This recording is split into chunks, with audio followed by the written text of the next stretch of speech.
watched by people in Russia. But these and similar events, Indian TV series, striking Mahabharata and memorable as they are, still are rather rare and far between, and not as non-problematic as they may seem. Moreover, this worldwide expansion of the Mahabharata and Ramayana, still rather limited as it is, has been a recent phenomenon, not more than 2.5 centuries old. Now, by the end of the first quarter of the 21st century, we live in the world in which various lands and various peoples become more and more interconnected. But for many centuries and even millennia, mankind had lived as communities of various sizes. Now historians call them cultures or civilizations. And these communities were separated from each other by big distances and big differences in their ways of life. Nevertheless, historians tell us that those cultures and civilizations may have had contacts and exchanges even in very ancient periods, and that with time, those contacts and exchanges developed, even if not so spectacularly as in our days. And we may distinguish between migrations of material things and techniques on the one hand, and migrations of non-material things on the other hand. At the beginning of the 17th century, Francis Bacon, who is considered one of the initiators of modern European philosophy, wrote, and I quote, "Printing, gunpowder, and the compass have changed the whole face and state of things throughout the world. Now to this list of 3 items, they add the invention of paper, and the Chinese proudly call them the 4 great inventions. As far as I know, the art of papermaking did indeed migrate from China to Europe and then to the rest of the world. Gunpowder and compass seem to have been invented in China earlier than elsewhere, but a bit later, they may have been invented in Europe independently. The case of printing is probably the most difficult one. There is no doubt that the modern history of printing by movable types began in Germany in the 15th century, but historians admit that Gutenberg might have known about a similar printing technique in Korea and probably even in China. In the internet, there is a long list of Indian invention discoveries, but I would like to emphasize here only the 3 non-material ones.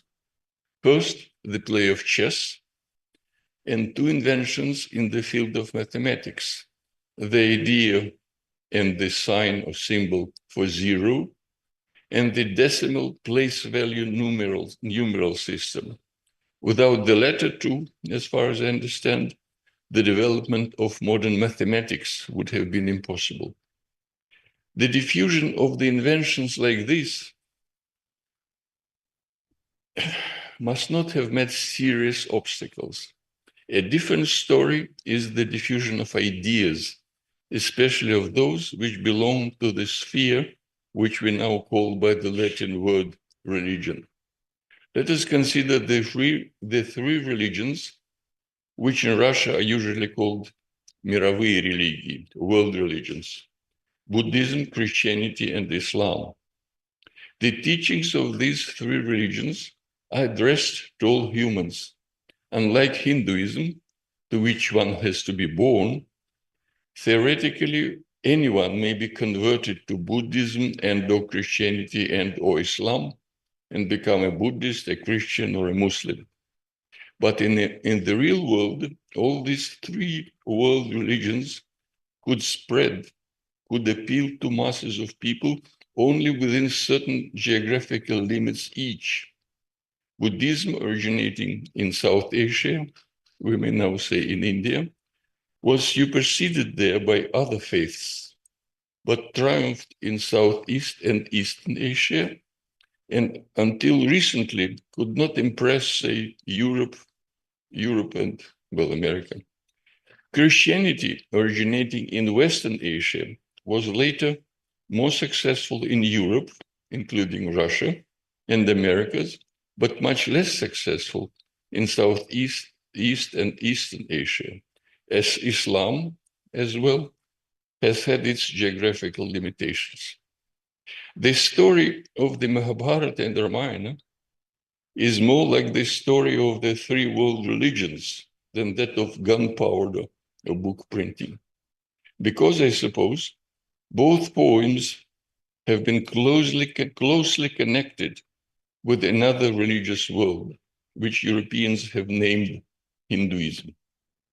Indeed, up to the 18th century, the plots and characters of the Mahabharata and Ramayana had hardly crossed the borders of Asia, being familiar to various peoples in Southeast Asia and even to an extent in Central Asia, Tibet and Mongolia, but remaining unknown to people in Europe and Western Asia.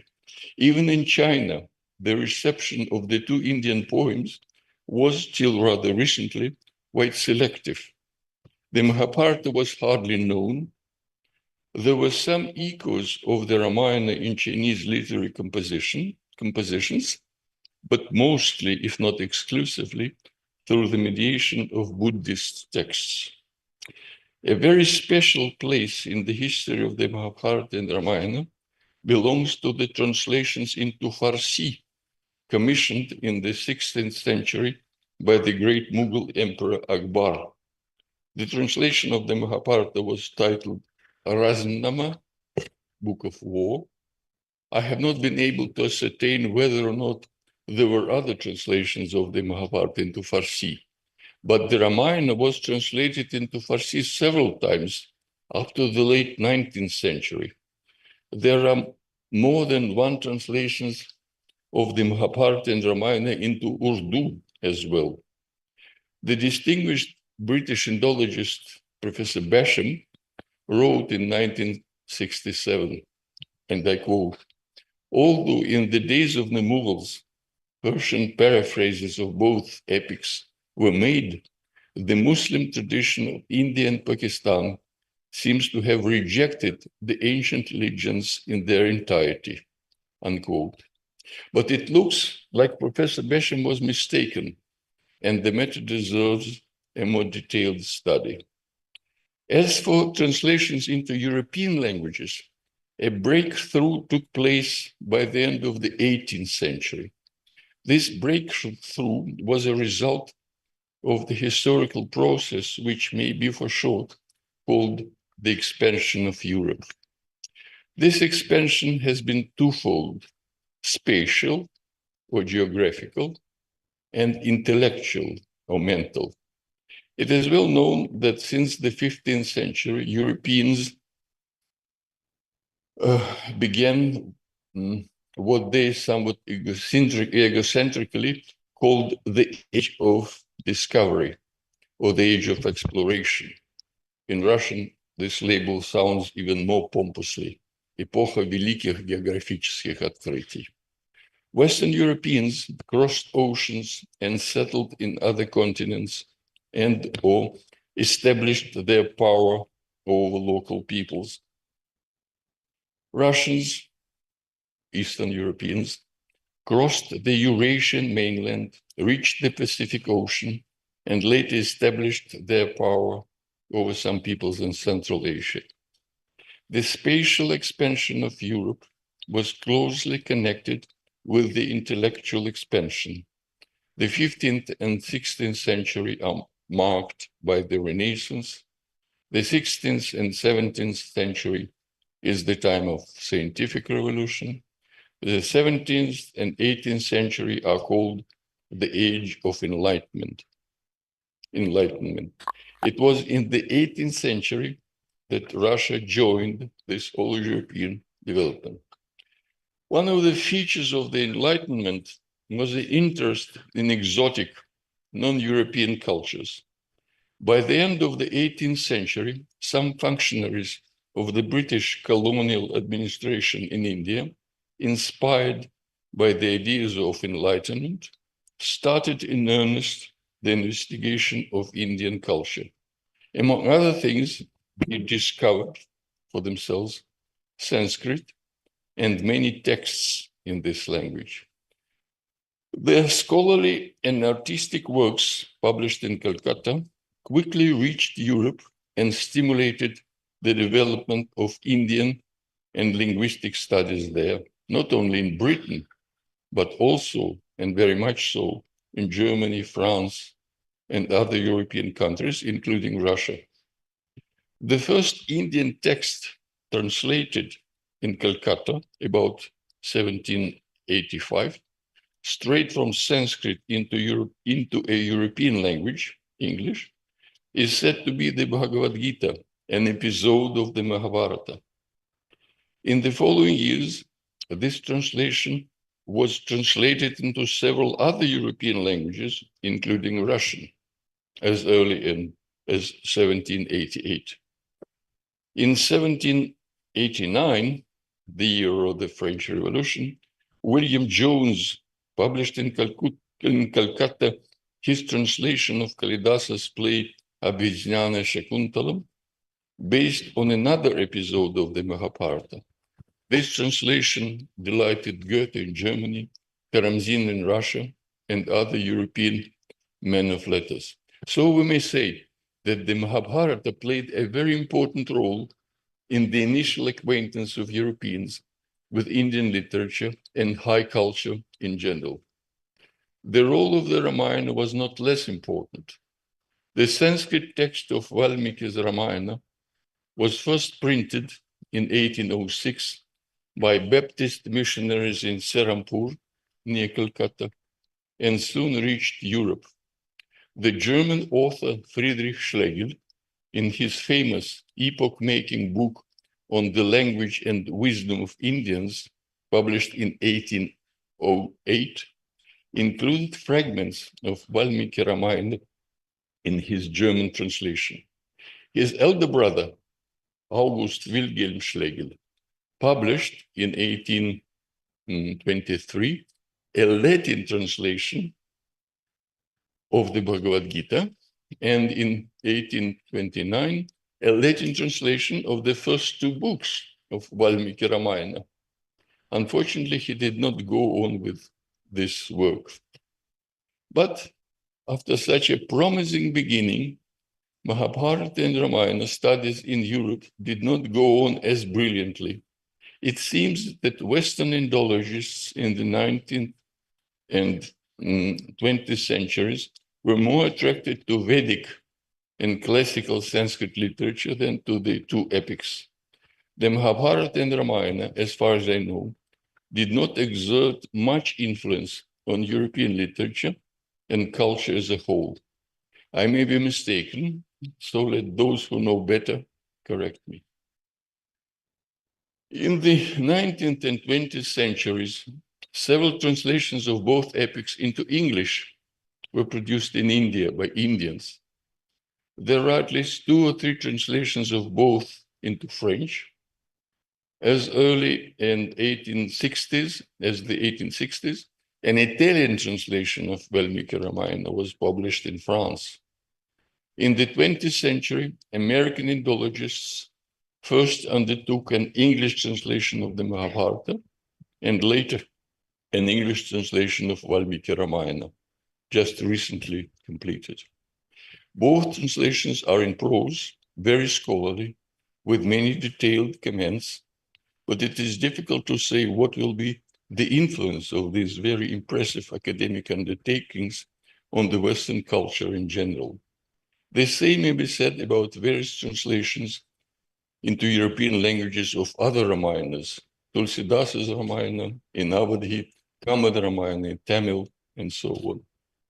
The late Professor Besham, whom I have already mentioned and quoted, wrote in 1967, and I quote, "It is unfortunate that so far little has been done to introduce the Indian epics to the contemporary non-Indian reader. For though full translations of both exist exist in English and several other European languages, none of these has been made in a style which conveys to the 20th century reader the forceful narrative of the Mahabharata or the subtle dialogue and fine descriptive writing of the Ramayana. Good abridged translations of both poems in modern idiom are indeed to bring something of their grandeur and beauty to a wider circle of readers in the lands where their stories are not traditionally known, unquote. I am afraid that these sad words are still topical today. In any case, they are quite topical for the situation in Russia today. Indian studies imported to Russia from Western Europe by the end of the 18th century developed rather slowly and with some difficulties almost through the 19th century. There were few scholars of Sanskrit at some universities. Those scholars duly published translations of Nala and Damayanti, the story of Savitri, and other texts from the Mahabharata for the use of students. But by the beginning of the 20th century, the predominant interest of Indologists in Russia proved to be directed towards Buddhism and various Buddhist texts rather than towards Hindu epics. In Russia's high culture in general, the Mahabharata and Ramayana occupied a very limited space. The majority of educated Russians looked more to the West than to the East in general. Russians are justly proud of their classical literature, roughly from Vasily Zhukovsky and Alexander Pushkin up to Lev Tolstoy and Anton Chekhov. But the authors of this golden age of Russian letters were very little attracted to India and the world outside the West in general. Lev Tolstoy indeed was a kind of exception, but he developed an interest in non-European cultures rather late in his life and could not possibly get an adequate knowledge about those cultures. India, he knew rather little and understood even less. He knew very little about the Mahabharata and the Ramayana. In his library in Yasnaya Polyana, there is preserved a French translation of the Ramayana, of Valmiki's Ramayana, but it is not clear whether or not he ever read it. Among the large number of the first-rate literary works created by Russian authors up to the beginning of the 20th century, there is only one that may be called a translation from an Indian language, Sanskrit, of course. It is a poem Nal and Damayanti by Vasily Zhukovsky, first published in 1844 and many times reprinted later. This poem is justly considered a minor masterpiece of Russian poetry, the only one of its kind. But strictly speaking, it is not first a translation, but a free retelling of the Mahabharata story, and secondly, not from Sanskrit. Zhukovsky did not know Sanskrit and based his poem on a free rendering of this story in German by the German poet Friedrich Rückert. After 1917, Indian studies in Russia suffered many hardships and many losses, just like the country as a whole. Study of Sanskrit and other Indian languages was precariously preserved in the city then called Leningrad, and even to a lesser degree in Moscow. Alexei Petrovich Barannikov, who graduated from Kiev University in 1914, more or less successfully adjusted himself to the post-1917 realities and is remembered as the initiator in Russia, in Leningrad, of the study of new Indian languages. He knew Sanskrit, of course, as well. During World War II, he lived in the evacuation in Kazakhstan and translated there Tulsidasa's Ramayana into Russian rhymed verses. The huge book with a long introduction and detailed commentaries was published in Moscow in 1948. Parannikov proved to be a kind of Rama Bhakta, but unlike Tulsidas, he was not a poet, and his translation is hardly readable, though the learned commentaries are very valuable. The book as a whole has become a paradoxical monument to the time when it was produced. Also in Leningrad, and about the same time, there appeared a Russian prose translation of the first Parva, Adi Parva, of the Mahabharata. The translator was Vladimir Ivanovich Kalyanov, Barannikov's pupil. His translation of the Adi Parva appeared in 1950. His translation of the second book, the Sabha Parva, was published in 1962. Later, he translated 4 more books of the Mahabharata. Other books were translated by other scholars in Leningrad, later again called St. Petersburg. As far as I know, the project as a whole has just been completed. It has been a formidable work. Now it remains to be seen what influence this high-class academic translation will have on our culture in general. The first Russian translation of Valmiki's Ramayana was started in Moscow at the very beginning of this century by our senior colleague, the late Pavel Alexandrovich Grintsev. Unfortunately, Pavel Alexandrovich could himself publish only the translations of the first 2 books of Valmiki Ramayana. His translation of the 3rd book was published posthumously.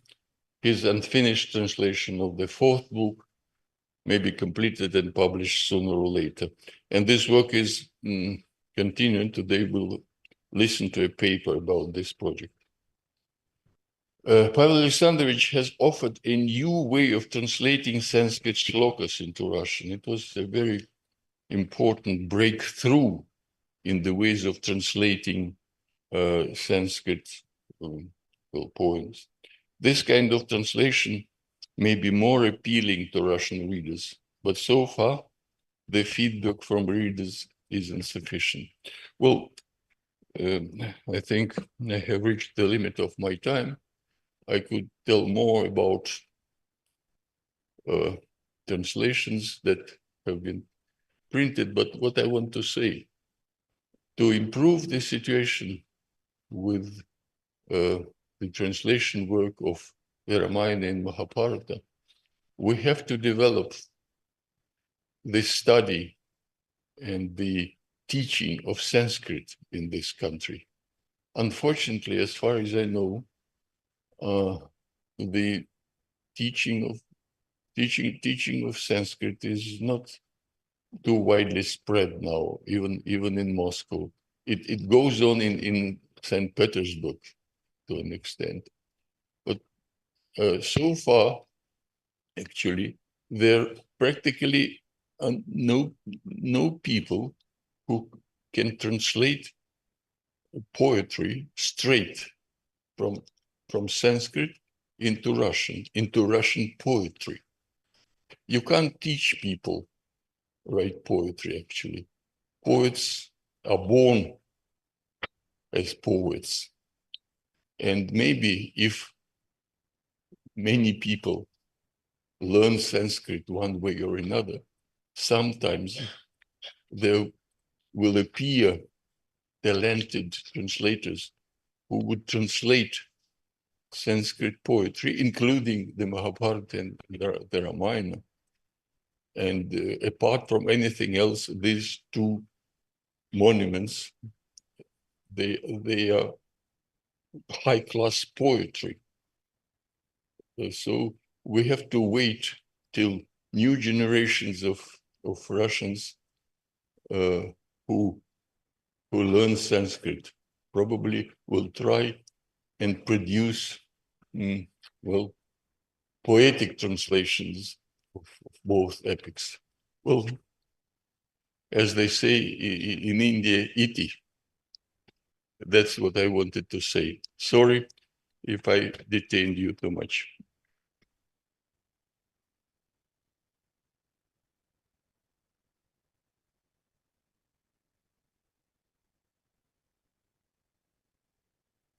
Is it okay? Yeah, focus on fine. Stay here. Okay.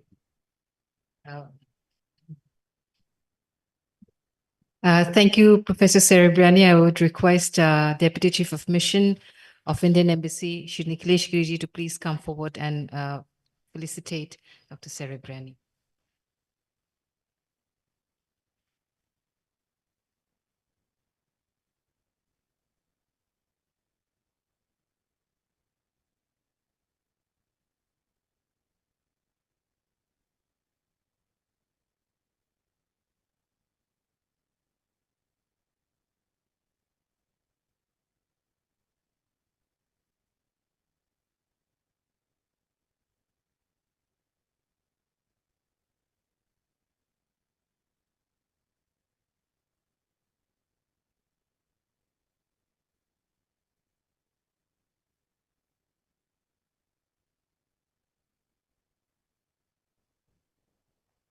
That brings us to the end of the plenary session.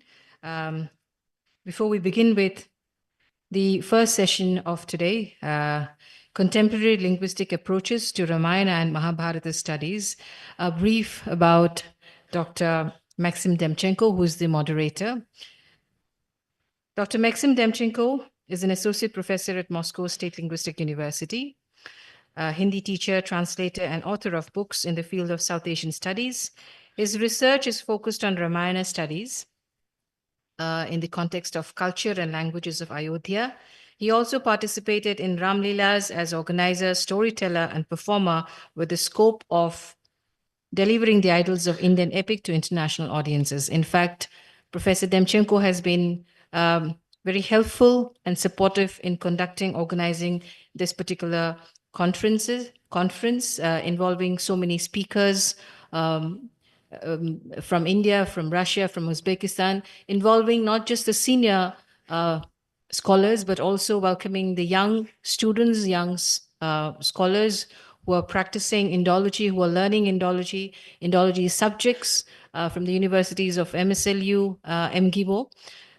May I invite, please join me to welcome Professor Demchenko.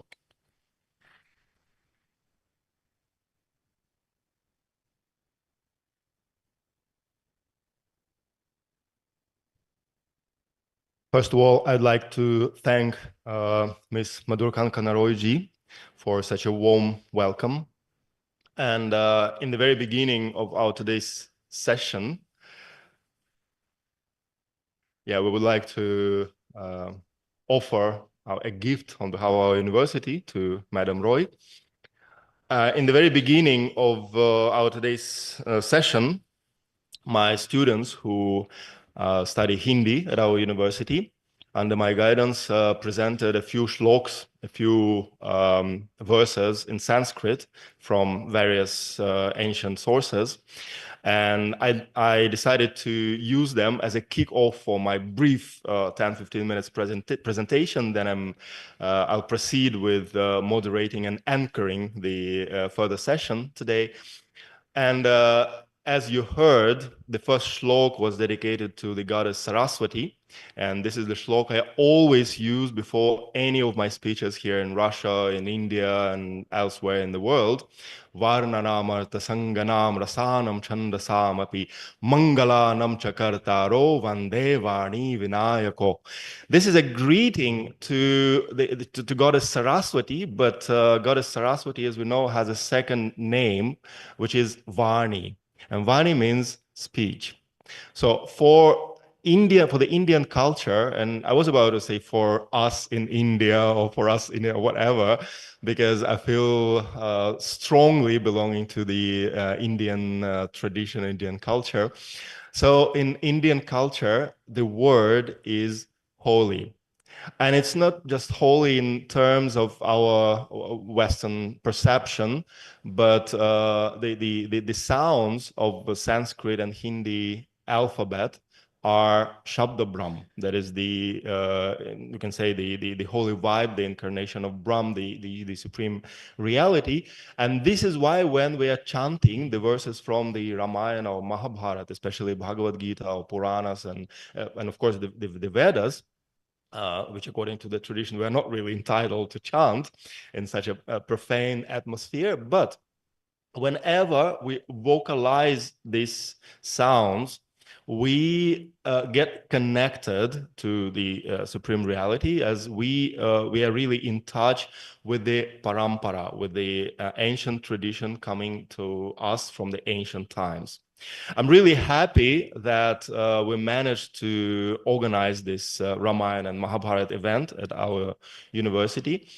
And this is our first attempt, because our Hindi course started only 2 years ago, and we have 11 students who, as you could hear, are already performing shloks. As I believe that Ramayana and Mahabharata are actually carriers, vehicles of the message of the Indian culture, Indian spirituality, Indian perception of society, Indian perception of politics as well, of all sides of our life. And I think that the Ramayana and Mahabharata are topical for the international audience as well, especially in the today's world. I'm always telling students, especially in India, that Hindi is an international language, because we lack, and many Indians also, to be honest, lack this understanding of Hindi as an international language. Mostly they think, okay, well, Hindi is the language of Indians, but English is really international. But it's not really true. Hindi is an international language because more than 1 billion people use Hindi on a daily basis. And when we speak Hindi, we already borrow the motives from the epics. For example, how to say, oh, God knows. We say, Ram Jane. Ram knows. We always mention, and when somebody dies, we carry that person to the funeral, a pyre, and we say, Ram Nam Satya Hai. The name of Ram is truth. So we always mention the name of Ram. We can be Hindu devotees, we can be Buddhist, we can even be Muslim, belong to any other religion. We can be atheists, still the name of Ram will always be on our lips, in case if we are in touch with the Indian tradition, Indian parampara. And there's another beautiful shlok. Rama Rameti Rameti Rame Rame Manorame Sahasranama Tatulyam Ramanama Varanane. As you probably know, these are the lines chanted by Shiv to his wife, Parvati, Durga Devi. When Durga was asking, okay, Shivji, we know that you are considered to be the Maheshwar, the Lord of all, the Lord of the world. Then why are you chanting the name of some other person who is now the king of Ayodhya? Why? And this is also a kick-off question for the Ramacharitmanas by Goswami Tulsidas. Why? Well, because Shivji says that that name of Ram for me is equal to 1,000 names of Vishnuji, of Bhagavan Sri Hari. Why? Because that is the important thing. I'm going to finish with my brief introductory speech, because mine is not actually a speech, it's just an introduction to the session. So the last thing I want to mention, so why? Because many people think that Ramayana and Mahabharata are mostly about duty. And we heard a beautiful presentation from Amiji about the dharmic perspective, right? And the dilemma of dharma. But we often forget, we tend to forget that Ramayana and Mahabharata, they are poems about ras. And so poets are rasic. And Sri Ram is not only Maryada Purushottama, is not only the perfect personality, the ideal man, he is also a Madhur Murti. That is the sweet personality. And Ramayana is the first Prem Ki Kahani, is the first story of love in the history, not only of India probably, but this is like real love. If we compare that with the Greek epic, the Iliad is mostly about about violences. Love and violence are always there. Somebody is kidnapped, and I can see that some of my colleagues will doubt the statement. They can reply me during the lunch. But still, this is actually the poem of love, which is full of love, full of affection, not only duty. So it is topical on all levels of our existence, be it spirituality, be it social sphere, or love. We can read the Ramayana as a love story if we are not interested in deeper understanding, but most people will get interested as soon as they start reading. So I wish you all to have an exciting time here during our 2 days of speeches and presentations. And please stay for the cultural program in the evening to catch more of the ras, more of the bhav, the feeling of the Ramayana and Mahabharata, not only the intellectual discussions. And as an overall experience, I hope it will be fruitful for all of us and interesting for all of us. Now I'm taking the moderator's seat and I'll introduce the first speaker happily, because and my microphone does not work. As soon as I left it's on. Yeah, this one works. So I'm really happy to introduce the first speaker, and she's a good friend of mine. I hope she also feels that way. Let's see. This is Anna Chelnakova, and we were actually fellow travelers for the World Hindi Sammelan in Fiji, and we had great time and great discussions there. So she's an associate professor and head of the Department of Indian Philology, Faculty of Asian and African Studies of St. Petersburg State University. She earned her degree from St. Petersburg State University, specializing in South Asian literary studies, and pursued additional studies in India and the Netherlands. In 2009, she defended her thesis in philological sciences titled Ramayana in Modern India, based on Hindi literature. And an important fact about Anna is that she is a great Hindi speaker, and we also use with our students a textbook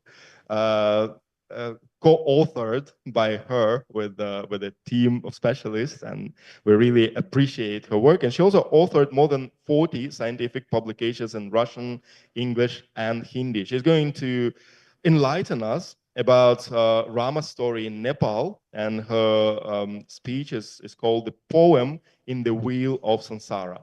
And she will hopefully enlighten us in this issue, and then you will have 5 to 10 minutes to discuss and to ask questions and so on. Welcome. Thank you so much. It is my pleasure and honor to be here. And do I have a clicker? Looks like I do. Great. So there is no doubt that Ramayana has the most extensive geography of all known human epics. The story of the righteous Prince Rama, who defeated the king of Rakshasas Ravana and became an ideal ruler, turning his country into Ramarajya, a kingdom of justice, making it a paradise on earth, has been popular among the numerous people of South and Southeast Asia for more than 4,000 years. Over time, together with the ideas of Buddhism, the Ramayana found its way to Tibet, Mongolia, China, and further to the Far East. Indian immigrants brought it with them to all corners of the world. Temples dedicated to Rama, Sita, Lakshmana, and Hanuman were built in Mauritius and Fiji, in Suriname and Trinidad, in the Republic of South Africa and Honduras. Books, poems, songs, stories, and later, of course, novels, retelling and interpreting the story of Rama have been created for 2,000 years and exist perhaps in almost all the written languages of the planet. It is impossible to count the total number.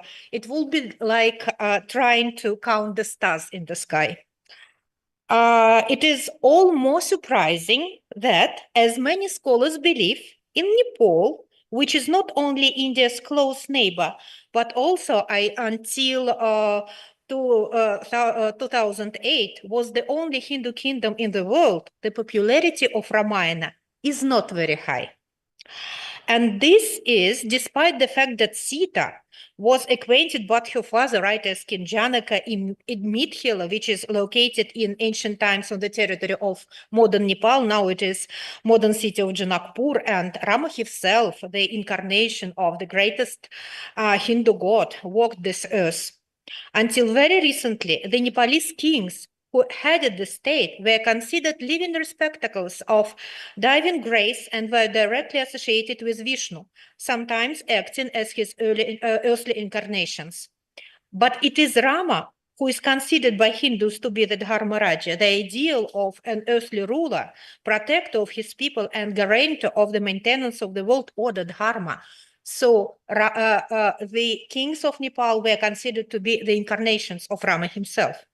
Of course, the idea that Ramayana is not much popular in Nepal is fundamentally wrong. Like much of Nepalese culture, it comes partly due to its difficult location, the difficult location of the country. Not only geographical, but also geopolitical. The small mountain state located between the two giant neighbors, India and China. The hard-to-reach country, which was also close to foreigners for a long time, due to a number of historical reasons, managed to preserve, I should say, in its culture and worldview, a complex of very ancient ideas, which Nepalese, without chasing fashion and not being captivated by new ideas, carefully preserve to this day.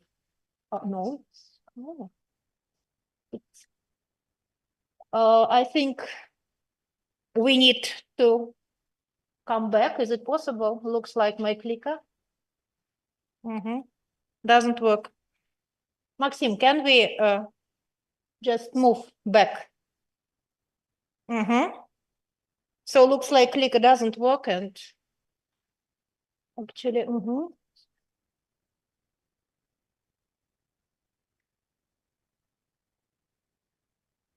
So, the previous one, please. Yeah. Now we're here only. Okay, can I do it myself? Will it? Yeah. Now it works. Thank you so much. Sorry. A short report about the peculiarities of the existence of the Ramayana in Nepal should begin with the fact that the official Nepalese Ramayana does exist and enjoys well-deserved fame and authority. However, it was created less than 2,000 years ago in 1855. It was written by the Nepalese scholar and poet Bhanubhakta, whose name is his homeland is always associated with the respectful title of Acharya. By creating his poetic story of Rama, Bhanubhakta laid the foundations of the modern Nepali literary language.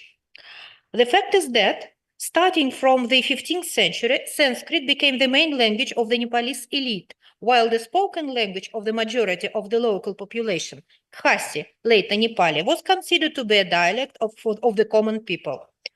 It is Bhanubhakta's Ramayana that many experts consider to be the first literary work in Nepal. And in this role, it's consonant with the Indian Ramayana, the Adikavya, the Valmiki Ramayana, the first poem created by Valmiki. Bhanubhakta himself is also called in Nepali Adikavya, the first poet. No? No? Can it be the next one? Oh, sorry, looks like clicker doesn't work well.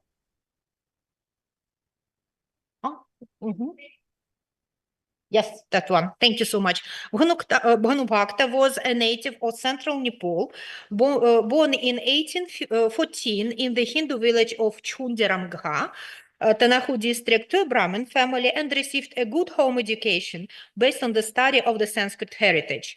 His grandfather, a deeply religious Hindu, sensing his imminent death, asked his relatives to take him to Kashi, where he hoped to complete his earthly journey, which, however, was in no hurry to end with the arrival of the old man and his grandson to the banks of the Ganges. Young Bhanubhakta spent 2 whole years in the holiest city of India, learning the basics of Hinduism more and more deeply. At the same time, even in his early years, he fell in love with the Ramayana, which he decided to translate into his native language. The story of the completion of this work was unexpected and quite interesting. The next one, please.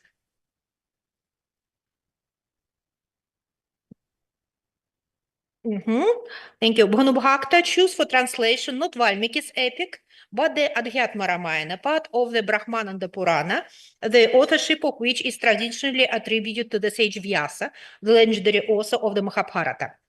However, the Adhyatma Ramayana was written much later than the Mahabharata, between 13th and 15th century.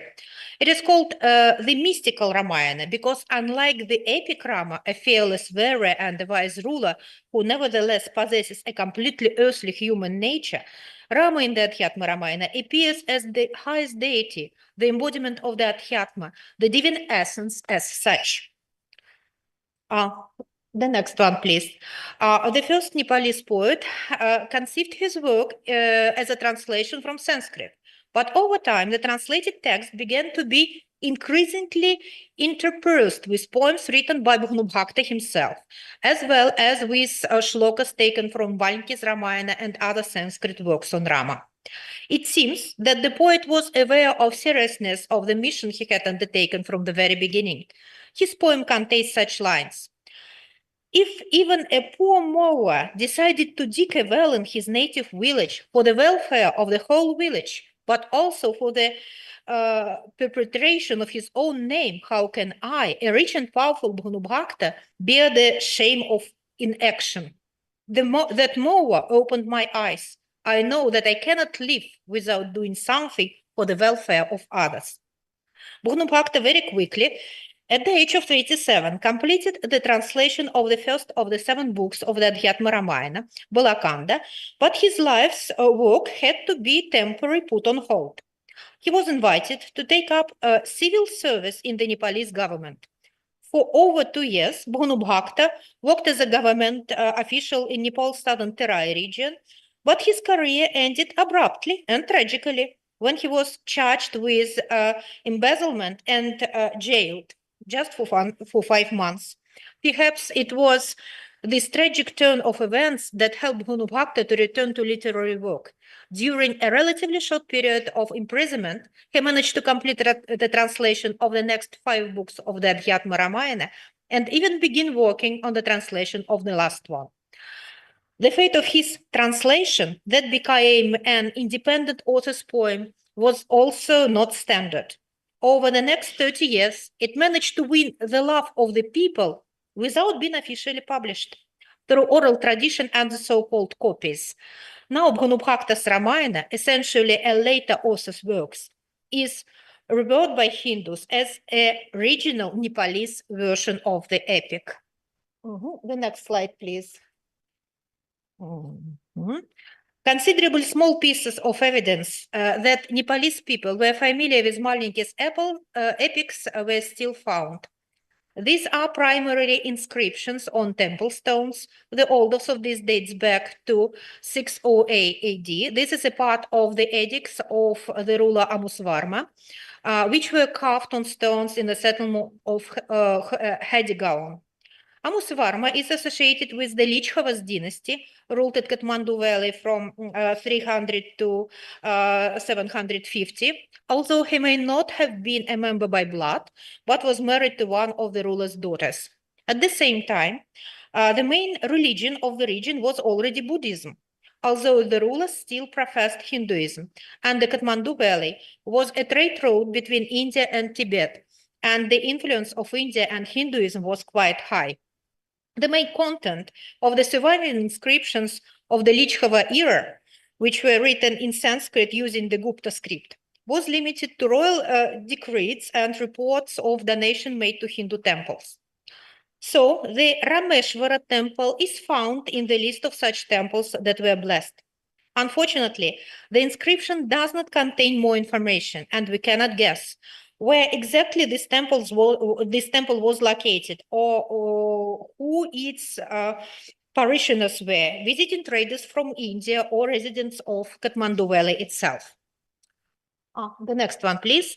The living goddess Kumari, who is a kind of visiting card of Nepal, the patroness of the royal family, the guarantor of the country's existence and the guide between the world of people and gods, also turns out to be associated with the poem about Rama. However, the history of this cult is quite complex. It contains many different beliefs from different eras and has its roots in the deepest antiquity. when the cult of fertility was widespread among the inhabitants of South Asia, and the revered mother goddesses, female deities symbolizing the reproductive and fertile principle, the ability to give a new life. This cult eventually formed in the Hindu concept of Shakti, the divine feminine principle, the universal ancient feminine energy, without which neither the very existence of a male divine principle nor its knowledge by those living on earth is possible. Without Shakti, the internal masculine principle is passive. It is she who serves as an exhaustible source of energy for it. Thanks to her alone, it becomes active and can manifest itself in the world. Rama's wife Sita is also considered to be his driving energy, Shakti, but to a great extent, this cult is associated with Shaivaism, in which the manifestations of Shakti are the various hypostases of Shiva's wife, Parvati, Durga, Kali, and others. The cult of the living goddess is also associated with Shiva. Scientists suggest that in ancient times, Kumari was revered as the earthly incarnation of Kali and Durga altogether. The next slide, please. Interestingly, the goddess is linked to another important deity, the thunderer Indra, whose cult dates back to the Vedic era, but is hardly popular in India today. In Nepal, things are different. At the end of the rainy season, Nepalese with great fanfare celebrate across the country one of their main festivals, Indra Jatra, dedicated to the rain-giving god. The celebration lasts from 8 to 10 days, and its key moment is considered to be the appearance of the chariot with Kumari in the Kathmandu Darbar Square. This is the only day of the year when the living goddess can leave the palace, specially built for her in the 18th century, and appear to the people she patronizes. The part of Indra Jatra, when Kumari is carried through the streets of the capital on a beautiful chariot, accompanied by two boys personifying Hindu deities associated with the cult of Shiva, Ganesha and Bhairava, to bless the residents of Kathmandu and pilgrims who have come especially to see her, can be considered an independent festival of Kumari Jatra. Most likely, the cult of the internally young goddess was formed in Nepal at least by the 14th century among the Newar Buddhists, since it is among the young representatives of these people, they look for a new Kumari when the previous one grows up. She has her first menstruation and can no longer fulfill her sacred role. Kumari is an important link between Nepalese Hindus and Buddhists, as both enjoy her patronage, which extends not only to the Hindu king, but to the entire nation. The search for a new incarnation of Kumari is carried out by Buddhist priests. They look for her according to the horoscope and 32 signs of physical perfection among low-caste Buddhist girls or among girls from the Buddhist caste of jewelries. Thus, the cult of Kumari also turns out to be an important part of Nepalese Buddhism, or more precisely, the unique belief system of the Nepalese, which is a synthesis of Hinduism, Vajrayana Buddhism, local cults of various peoples of the country, as well as mystical teachings of Tantra, both Hindu and Buddhist. The next one, please. So, how is Kumari connected to the story of Rama? It is quite obvious that the guardian of royal power, the living goddess of Hindu kingship, and the story of Rama, the main story of Hinduism, which tells of the ideal ruler Rama, the deity who came to earth to protect Sanatana Dharma, the internal laws of Hinduism, simply cannot help but introspect. And they do. The fact is that, while in the early stages Kumari was associated with Kali and Durga, she later came to be considered an incarnation of a local goddess named Taleju, whose story is nothing more than the original version of the story of Rama. Taleju is often called the secret goddess, as she patroness of the royal family she has no longer a physical form, but manifests herself through the Kumari. Legend has it that Taleju was once the chief goddess in the heavenly capital of Indra, Amarapura. From there, the 10-headed demon king Ravana stole her and carried off to his capital on the island of Lanka. However, Taleju took the form of the divine symbol of Yantra, which Ravana kept with all honors in a golden casket in his palace, hoping to return the goddess to her bodily form. None other than Rama managed to defeat Ravana and take the casket containing the sacred Yantra. However, after Ravana defeated Indra, Rama could no longer bring the goddess back to Amarapura and had to find a place to safely hide the casket on the ground. Rama returned to his capital and secretly launched the casket containing the goddess into the waters of the Sarayu River, hoping that she would be safe there. From then on, Taleju began to invisibly protect the inhabitants of Koshala, the country ruled by Rama. When one of his descendants, King Harisinhadeva, had to flee the country after it was captured by Muslims, Taleju appeared to him in a dream and pointed to the north, where he, his people, and their faith would be safe. The Harisinhadeva found himself in Nepal and settled in the Principality of Bhaktapur. He brought the casket with Taleju Yantra with him. Thus, the goddess continued to provide patronage to the ruler and his descendants already on the Nepalese soil. Here is the answer to the question of where the misconception that Rama is not very popular in Nepal came from. After all, the Nepalese rulers, being his descendants and possessing the main sacred relic secretly obtained by him, enjoying the patronage of the goddess who once ruled in heaven, are essentially the embodiment of Rama himself, the ideal divine ruler on earth. That is, the cult of the king and his power turned out to be local modification of the cult of Rama. Indeed, there is no need to pay much respect to the deeds performed by the deity in ancient times when you can honor him in flesh every day. The next one, please. According to legend, after the descendants of Harisinhadeva established themselves on the Bhaktapur throne, Taleju appeared to them in her physical form to converse with the monarch, give him advice on governing the country, and share her prophecies. The goddess was even playing dice with Nepalese kings and delighted their ears with her singing. But after the king, captivated by Taleju's beauty and youth, embraced her, the insulted goddess disappeared and never appeared again in her bodily form. At night, she appeared to the inconsolable ruler in a dream and predicted the imminent death of him and his state. However, she ordered that a young Newar Buddhist girl should be honored as a receptacle of her divine power Shakti that protects Nepal.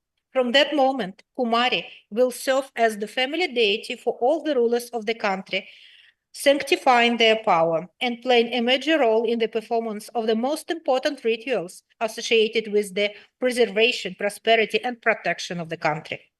Nepalese view the geography of their country as a sacred space mandala, different parts of which are home to various female deities, both Hindu and local, dating back to the cult of the mother goddesses. Taleju Kumari leads them, ensuring the territorial integrity of the country under the single rule of the king. During the monarchy, the Kumari annually placed a red dot on the forehead of the ruler, thereby affirming the divine nature of his power. Since 2008, when Nepal ceased to be a monarchy, the head of the secular government of the country has enjoyed the patronage of the Kumari, and therefore the tribal deity of the kings of Nepal, Taleju, which in fact is the yantra returned by Rama. He consults with the Kumari on state policy and participates in the performance of rituals in her honor, including the annual sacrifice of buffaloes. Since the cult of Taleju is quite ancient, serving it requires ancient rituals. During the Mohini festival dedicated to Taleju, priests sacrifice a number of dark buffaloes in the temples of the goddess in the presence of the top officials of the states. These sacrifices are meant to strengthen the bond between the goddess and the ruler, to guarantee him and therefore the entire nation her patronage and favor. It is also believed that the blood of the sacrificial animals washes away all the sins that the ruler and the people of Nepal have committed during the year. It is impossible not to notice that the Mohini festival is celebrated in Nepal at the same time when Durga Puja is celebrated in India, especially in the East, which once again indicates the close relationship of the Kumari cult, not only with Rama, but also with Shiva. Still, it was Rama who saved the goddess from the hands of demon, thus performing an invaluable benefit for all people, but especially for the inhabitants of Nepal, whom she has protected ever since. And the last one, please. I would like to believe that the two countries whose neighborhood has lasted for several thousand years and whose friendship has known up and downs will in the future, relying on common cultural roots, find more and more reliable points of contact. One of first of which was the Ramayana, the famous epic poem of ancient India. In fact, the topic about modern activities connected with the plot of Rama, with Kumari, and with the epic of Valmiki is quite huge. So I was just trying to show the close connection between very different ancient deities, which are in fact shows how rich and complicated the Rama tradition is. Thank you so much. Thank you very much for that beautiful presentation and for the slide. And I was really happy to see the last slide, Vivah Panchami in Janakpur. This is the very heart and soul of the Rama tradition. And now we have 5 minutes to discuss the speech by Anna. And we have Vlad, who is going to give you the microphone, so you can, you can probably ask any question or just share your opinion about what you just heard. Are there any questions? Если вы не можете задавать вопросы на английском, вы можете задавать вопросы на русском. Если кому-то недостаточно английского языка, if somebody cannot speak proper English, you can ask in Russian. So any questions? Let's be active because the topics are interesting. And if not, I'm going to ask, because I always have lots of questions to presenters in different topics. Well, you mentioned Indra Jatra. And actually, I've been interested in this subject for some time because I noticed in Thailand also the cult of Indra is still on. And unlike in India probably in some villages. So I wanted to ask whether the worship of Indra is common in certain areas of Nepal or in the whole of Nepal throughout the year, or is just a temporal perspective? Just there's a festival and some activities are done and rituals and that's all. So how popular is Indra nowadays? If to compare with India, of course, it is popular. Just in India, it's an ancient cult. In Nepal, it's a living cult. But of course, the main idea of Indra right now is the connection with fertility. So it's the agricultural year. And when the main activities connected with the agriculture, with the working with the soul are performed, actually in that time Indra is worshipped especially. But of course the coming of rains is the main, Indra Jatra is the main holiday, the main festival, which is dedicated to the coming of rains. Yeah, of course. It's really interesting that in some cultures the ancient lore is being preserved. Any other questions? Any other? Yeah, we have a question. I have a question not about the connection with Ramayana, but about the fate of Kumari. I read that there are great problems that happen to these girls because they are chosen according to some science. And then when they, how old are they? When they no more remain as Kumaris and they have no proper education, they can't get good job and all that. Is there anything changing in their fate, or the situation is the same? As far as I know, there is a special governmental program of helping these girls, and actually a special fund which is trying to give them proper education after, or to involve them in some work, in fact, in some probably activities, local activities for their region. But actually it was a problem, and there are several books written by former Kumaris which said that actually they felt used and forgotten. After the first menstruation, they cannot perform their duties anymore. So people are trying to find another one. And this girl, she was taken at the age of 6 or 7 from her family, and then she just returned away. So it's a problem, but as far as I know, there is a special governmental program for them right now. Thank you very much. Any other questions? Yeah, we have one more. Thank you for a very interesting report. I have also a question about this tradition of Kumaris, because it is, as I understand, it's very much connected to the royal family of Nepal, to the monarchy, and now it's no longer monarchy in Nepal. So was there any change of the tradition of Kumaris connected to this, the end of the monarchy, or it's still the same? I am not sure about the niceties, but actually the prime minister is the person for whom she gives personal advices, to whom she puts tika, who performs as her child, as far as I understand, during that Kumari Jatra and Indra Jatra. So right now the civil power becomes almost the same. So it's not monarch himself, but the first person of the state. So she becomes not the patron for the monarch himself, but for the country and for the prime minister as the symbol of it, president or prime minister. Cool. Thank you. Thank you very much. And one more question, probably the last one, taking into consideration our time. Thank you very much for your speech. You mentioned goddess Talaju and her being stolen by Ravana.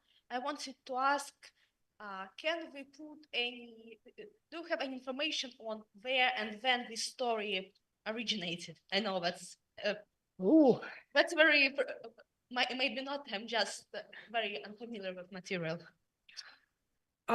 In fact, this question is really complicated. I think we are talking about very ancient local female deity connected with mother goddesses, of course. So it's a pre-Vedic period, the period about which we're talking. And the authoritative tradition of the Ramayana was just put together with this. So is there any text? No, there is not. It's just an oral tradition. But this is quite popular in that region. Thank you very much. Well, your speech provoked a vivid discussion as always. And now we would call up on the stage Madam Roy, who will say probably a few words or felicitate. Okay, just to give a small present.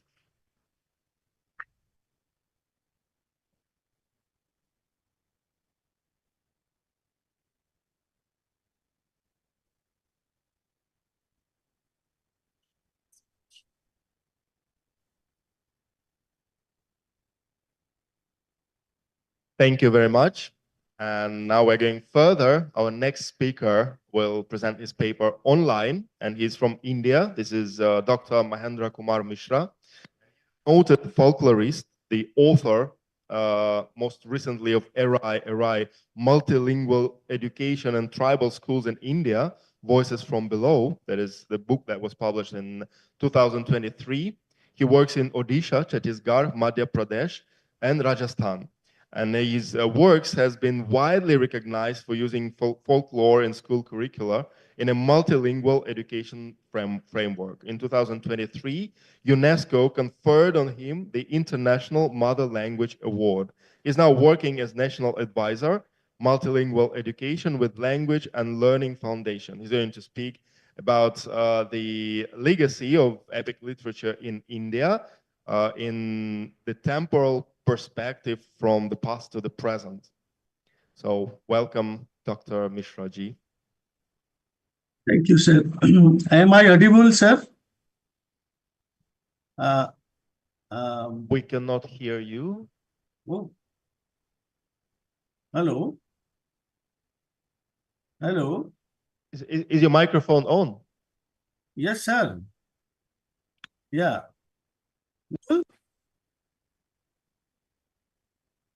Hello?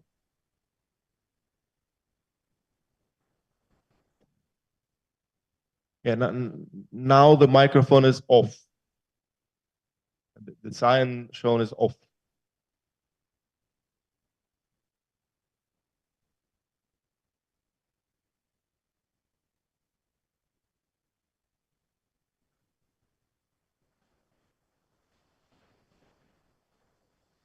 Hello?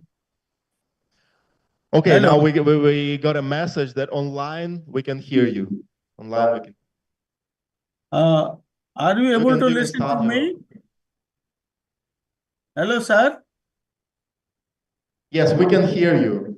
You can start your speech. Is it okay if I speak?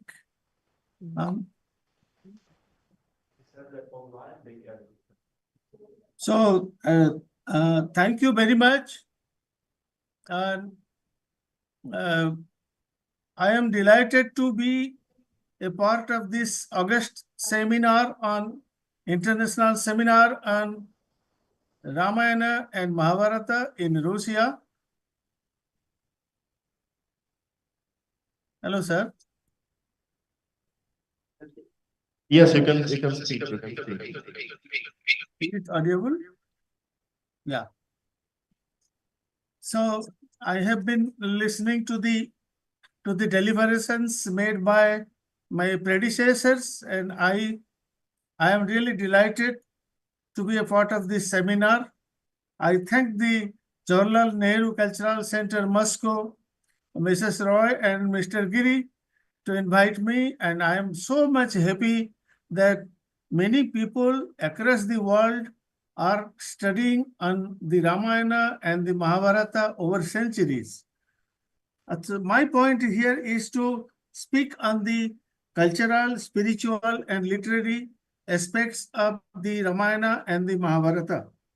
Ramayana and the Mahabharata are two classical epics of India, and it is found both in oral, written, performative, painting, and many forms, multi-forms. And most of the Ramayana and the Mahabharatas have their spiritual values because of they are connected to the temple ritual systems. But at the same time, the critical social structure, caste system, multiple languages, there are more than 1,600 languages.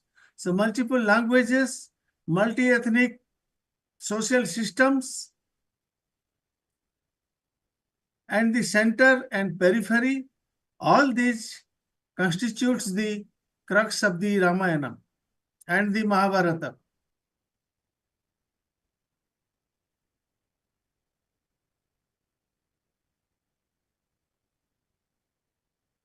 I'm speaking in English. So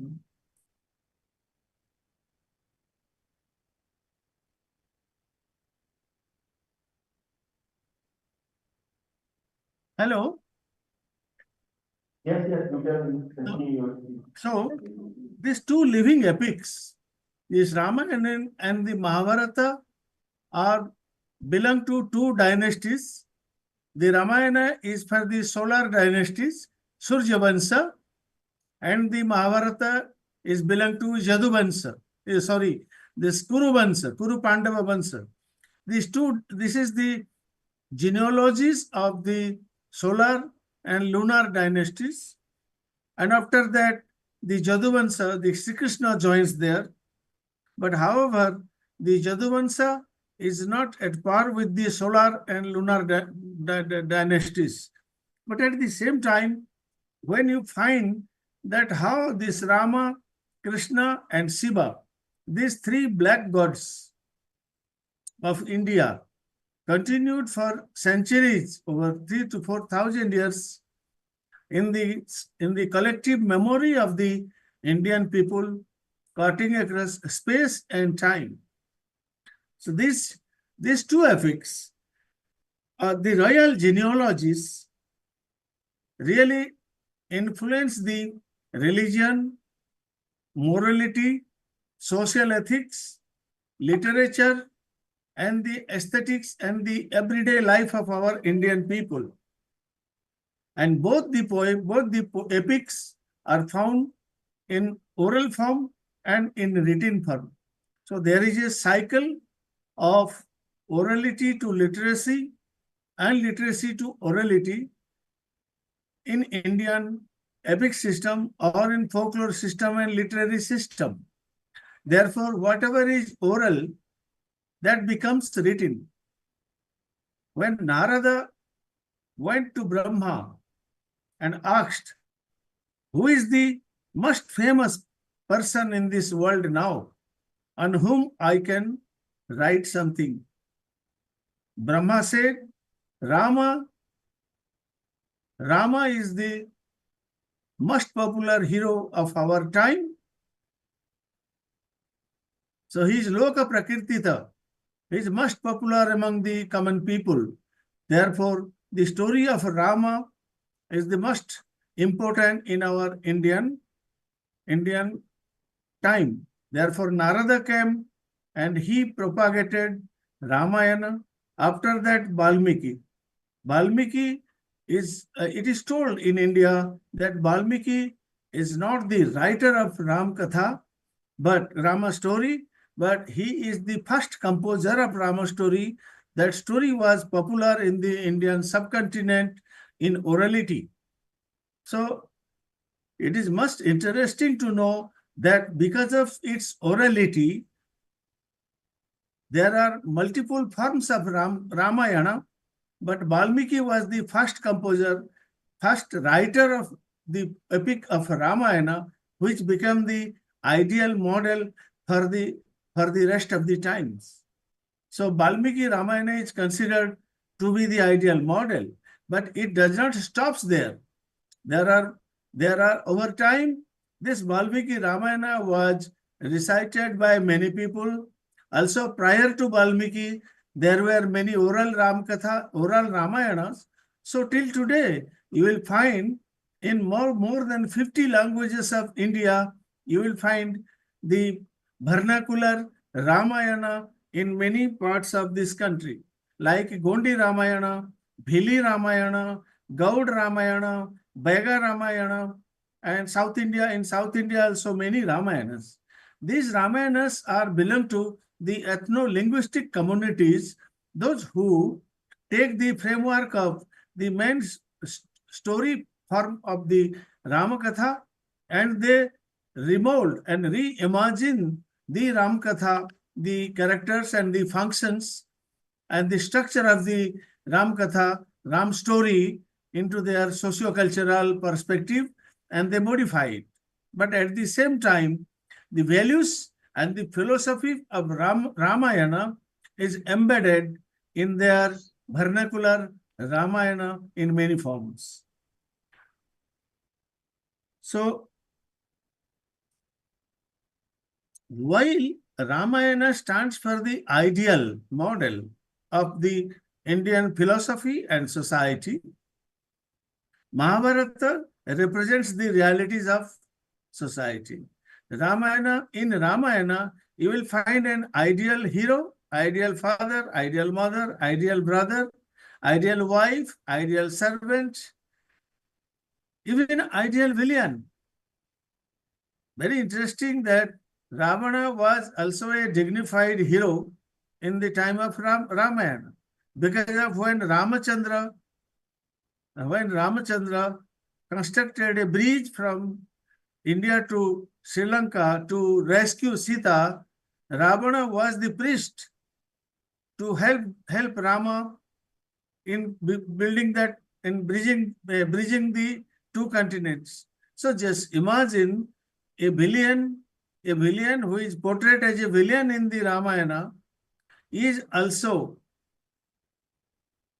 comes to help Rama, the hero, in constructing the bridge and worshipping the earth. So Ramayana is the story of the ideal model of Indian philosophy and values. And it speaks of, Ramayana really speaks of the family values and social values and the country's value. The family value, you will find the characters and the motives of Ramakatha or the Ramayana in most of the Indian families. They say that a brother should be like Lakshmana, a servant should be like Hanuman, a wife should be like Sita. So the ideal model of different protagonists in the family or in the society are followed by the ideal of Ramayana. In Ramayana also there are many moral dilemmas, and both the Ramayana and Mahabharata have many common motives. Those motives are the whole epics are based on two things. One war was for Sita, the other war was for Draupadi. And Rama was not a colonial, therefore he, after winning Lanka, he gave it back to Vibhishana, who is the brother of Ravana. Even when Ravana was killed, Rama respected his dead body. He said, when he was conscious, when he was alive, he was fighting with me, with his ego, with his ignorance, but I was fighting not with his body, but with his ideals. Rama was fighting with the ideals of the evil ideas of Ravana, not with his body. Therefore, once a person is dead, he should not be mutilated, he should not be disrespected. So Ravana should be given royal treatment and royal homage after his death. So this is the ideal of Ramayana. In Ramayana, even being a popular god or hero of this Indian subcontinent, just see his personal life. His personal life was full of unrest, full of miseries, full of sorrows. His family was distorted, but he performed his royal dharma, Raja Dharma, royal dharma, and he has never deviated from the democracy of his country. When Sita was blamed by a washerman, Rama exiled Sita to Valmiki ashram, that is written in the Uttara Ramacharita, and she was pregnant. From gender and feminist point of view, now people criticize Ram Katha, but from political point of view, if you will see how Rama was just, you will find that he abandoned Sita for obeying the democratic opinion of the people. But there is always a Juga Dharma. Juga Dharma means the rules of the time. During the Treta, during the age of Ramayana, what were the ethics of or the laws and rules of the government of their time, dynasties? Those were followed, and following those rules and practices, most of the things we cannot follow now. But what we follow is the values and the ethics of Ram Katha or the Ramayana, which still continues in our family, society, and the state. See that how Buddha, 2005 years ago, how Buddha was not worshipped in India, but at the same time, Ramakrishna and Shiva, these three gods are always omnipresent in the collective memory of Indian people. What is Ram? As regards to Ramayana, I also say that there are many moral dilemmas because of Rama had no one enemy. Even Bali was an enemy. Bali was also not well with Rama. Because of Rama became friend to Sugriva, Bali's brother. So Bali was not very happy with Rama. But at the same time, when Bali defeated Ravana in some time, ancient time. And Ravana was so powerful to fight with Rama. But when Rama killed Bali for the sake of his friend Sugriva, his own brother, Bali's brother, at that time, there was a question. Bali asked Rama, why did you kill me from behind a tree? Why did not you kill me directly in front of me, face to face? Rama said that you are a sinner. You made a sin by kidnapping your brother's wife. That is one issue for which I considered you to kill. Similarly, Ravana is also a kidnapper. Therefore, he also should get his own punishment. So Rama, being known that Bali is more powerful than Ravana, he did not take help from Ravana. Bali. When Ravana knew that Bali was killed by Rama, he was very happy. He felt very happy that one of my enemies was killed by Rama. But at the other time, he felt that a person like Bali, who is killed by my enemy, then what will be my fate when I have stolen the wife of Rama? So these are the moral dilemmas. In all these dilemmas, you will find that maintaining the truth of the hero and maintaining the chastity of the heroine was the basis of Arya Dharma. This is one. Secondly, another thing I found that the story of Ahalya, a land which is not cultivable, barren land is called the story, a barren land is called Ahalya, unplowable. You cannot put a plow and you cannot cultivate the land. The whole India was that time a forest land. And Rama was the first cultivator going to South India to teach the people the art of agriculture. There are many mythologies. The Rama was the first cultivator in Middle India, and Shiva was the first cultivator in Himalayan range, also in the northeast part of Odisha, Bengal, and Assam. Therefore, in the epic of Shiva Mangala, you will find Shiva was the first cultivator, and in Nepal, Shiva was the Pasupati Shiva. He was the lord of all the pastoral communities. Therefore, he was Pasupati Shiva. But when he comes to Mithila area and then comes to Bihar, Odisha, and Eastern India, he becomes the cultivator Shiva. So Shiva has also two stages of his civilization of the pastoral community, before that forest community, and then comes the agriculture community.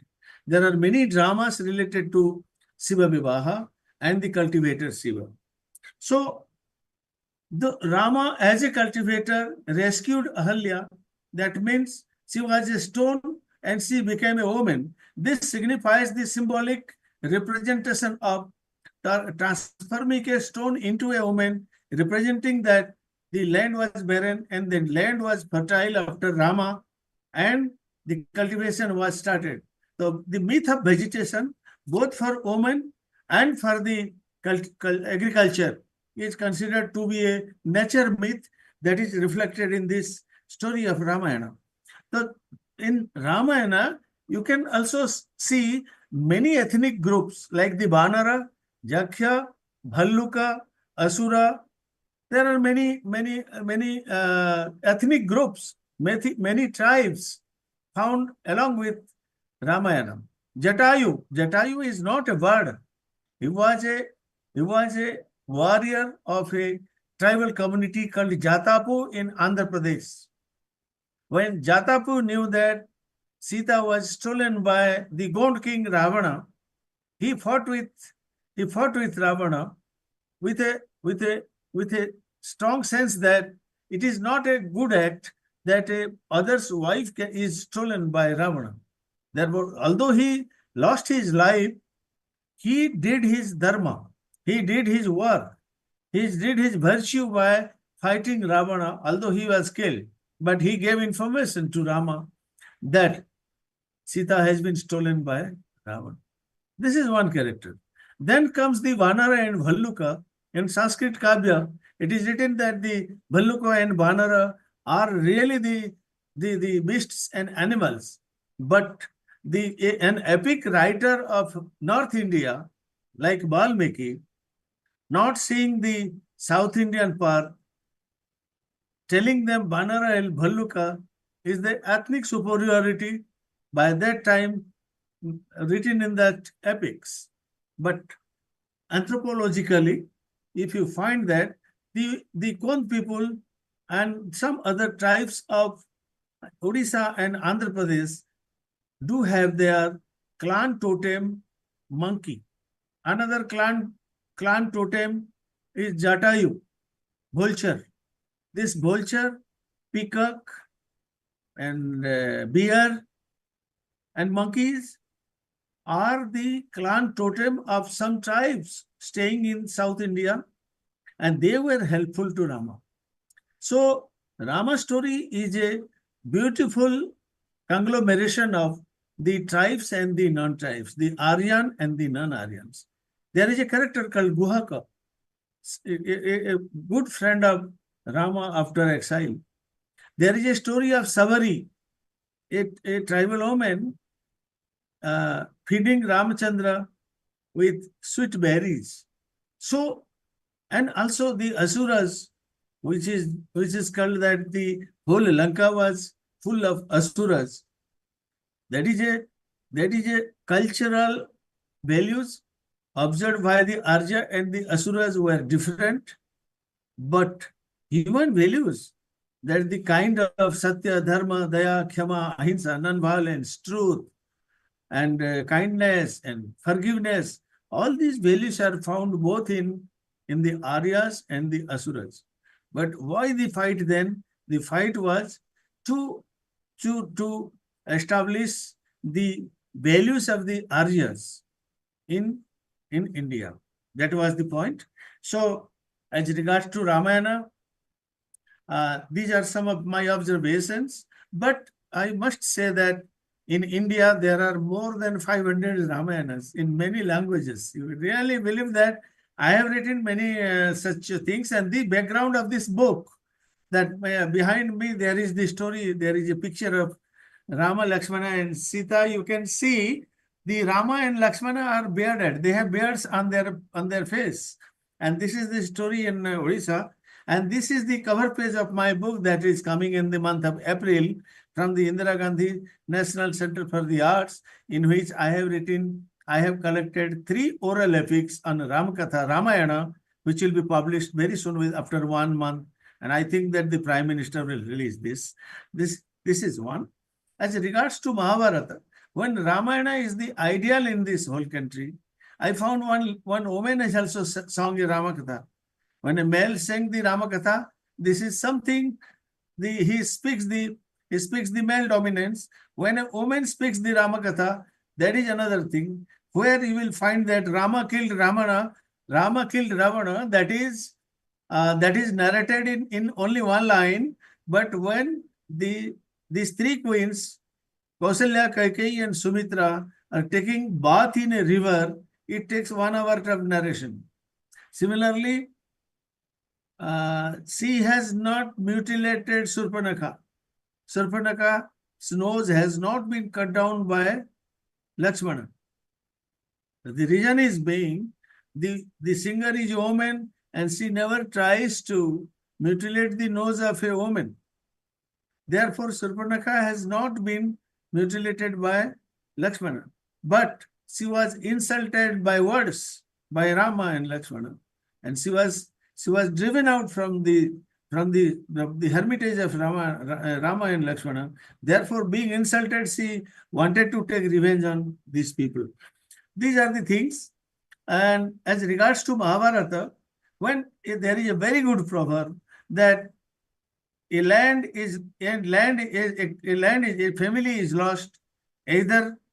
family is lost either for a woman or for a land. Woman and land, these are the symbols of power in India that the Sita Ramayana was instituted, and for land, this Mahabharata. Mahabharata is a story of struggle for land between these two group of brothers. And in one side, there is righteous people, only 5 persons, the Pandava, and the other side, there are many warriors and also 100 brothers. But what was that? The Durjodhana, Dussasana, and Dhritarashtra. Dhritarashtra means, Rashtra means country. The person who has hold of the country is called Dhritarashtra, but he is a blind. So a blind person cannot rule unless and until he understands the country. That is the symbol of Dhritarashtra.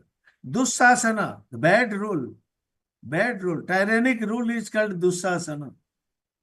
So the name of the Mahabharata itself signifies that how there is also a dichotomy of good and bad, dichotomy of values and principles. And when Ramayana is a plain story, nothing to do with diplomacy, nothing to do with any kind of politics. Mahabharata is full of politics. The whole country was involved in this, in the Mahabharata. In Ramayana, only some tribals were involved with supported Rama, and the war was not much big between the Rama and Ravana only. But in Mahabharata, most of the kings of the country were involved. Either some of them were with the Kaurava and some of them were with the Pandavas. And Jaduvansa, the Sri Krishna, was the mediator between the two. And Sri Krishna was a person to establish virtue and morality in this country. Therefore, he did not allow the Kauravas to win. And because of his diplomacy, Pandavas, without having much power, they won the race. But what happened after the Kauravas were killed, and what happened after the Pandavas ruled over the whole country? They were also in conflict. The war itself, somebody in my previous speaker was telling that war has never given anything to this whole humanity. But war was necessary for establishment of virtue. Now the idea is that the war is also for the land and also for the identity. The current time also, we can find that there may not be a war for a woman, but there could be a war for the ideology. There could be a war for the power. There could be a war for the ethnic identity of language, ethnicity. So Ramayana is this, Mahabharata is a story of the diplomacy of the politics of India that really controlled over all the people, all the kingdoms, like more than 300 to 400 kingdoms were there that time, and all the kings were involved either with the Pandavas or the Kauravas. And what came out from the Mahabharata? The whole thing came out from the Mahabharata is Jato Dharma Tato Jayaha. Where there is virtue, there is a victory. You may have a lot of army. You may have a lot of soldiers. You have a lot of powers.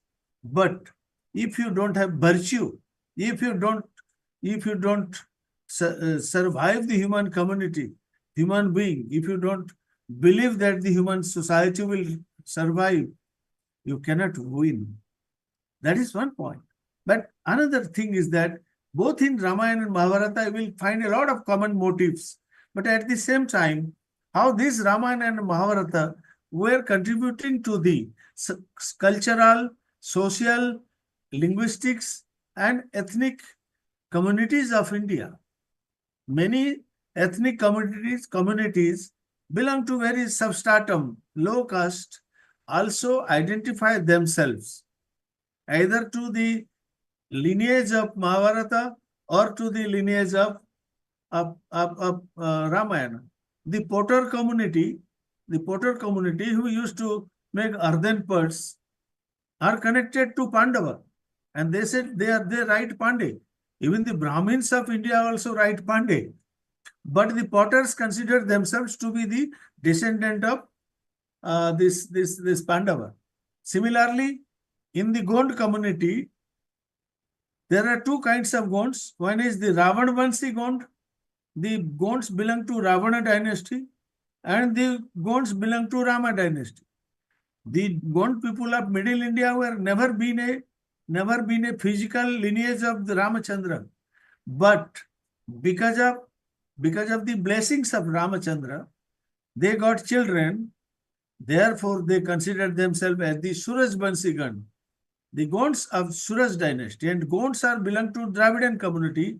Rama is belong to Aryan community, but still they have a identification of Rama with the Gonds. And some historians said that Ravana was also a Gond. So there are multiple layers of Indian epics, but each epics have dharma, artha, kama, and moksha. These four virtues are there in Indian epics, but at the same time, it really cuts across the Shishtachara. The classical writings is called Shishtachara. Then when classical writings come to a below one stair below, it becomes Desachara. That means a province. Then when it comes below the province, it becomes Lokachara and subsystems of the province. And when it comes to Kulachara, it belongs to a family or a clan. So from the clan to local subsystem, then to a province, then to a state. These four pillars, the four stages of social substratum, really regulates the politics, economy, religion, culture, language, literature, and values. So whenever you find the written text as a Shishtachara, the Ramayana, Mahabharata, Upanishad, and Veda, all these philosophical ideas are put into images through orality, either performance or folk drama, Rama Lila, or Lila means the life history of Rama, Krishna Lila, the life history of Krishna. Whenever. So that is the Excuse me, sir. Ramayana. Our time is finishing. Sir, how many The time I slot will? is How many It's time? over actually. It's over Okay. actually. The time So slot. thank you. So We- there is a lot of things to say. I have worked on this for over 30 years and written 3 to 4 books. So I forget my time because of international seminar always limits the time, but the epics are unlimited. I'm sorry if I have taken much time, but I am really happy to be with you. And I don't know whether my pronunciation and articulation in English is intelligible to you. Thank you very much.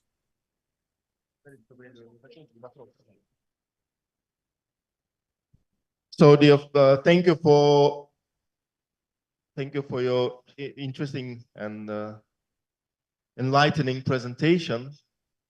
Sir, are you still with us for questions and answers? I think not. Yes, sir, I'm here. Are you still with us? Yes. Yeah, if you could answer a few questions, I mean, we can provoke a discussion. So if our guests have any questions, please, you can ask. Feel free.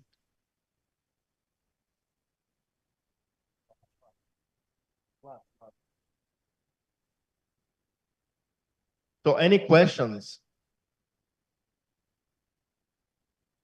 to Dr. Mishra ji?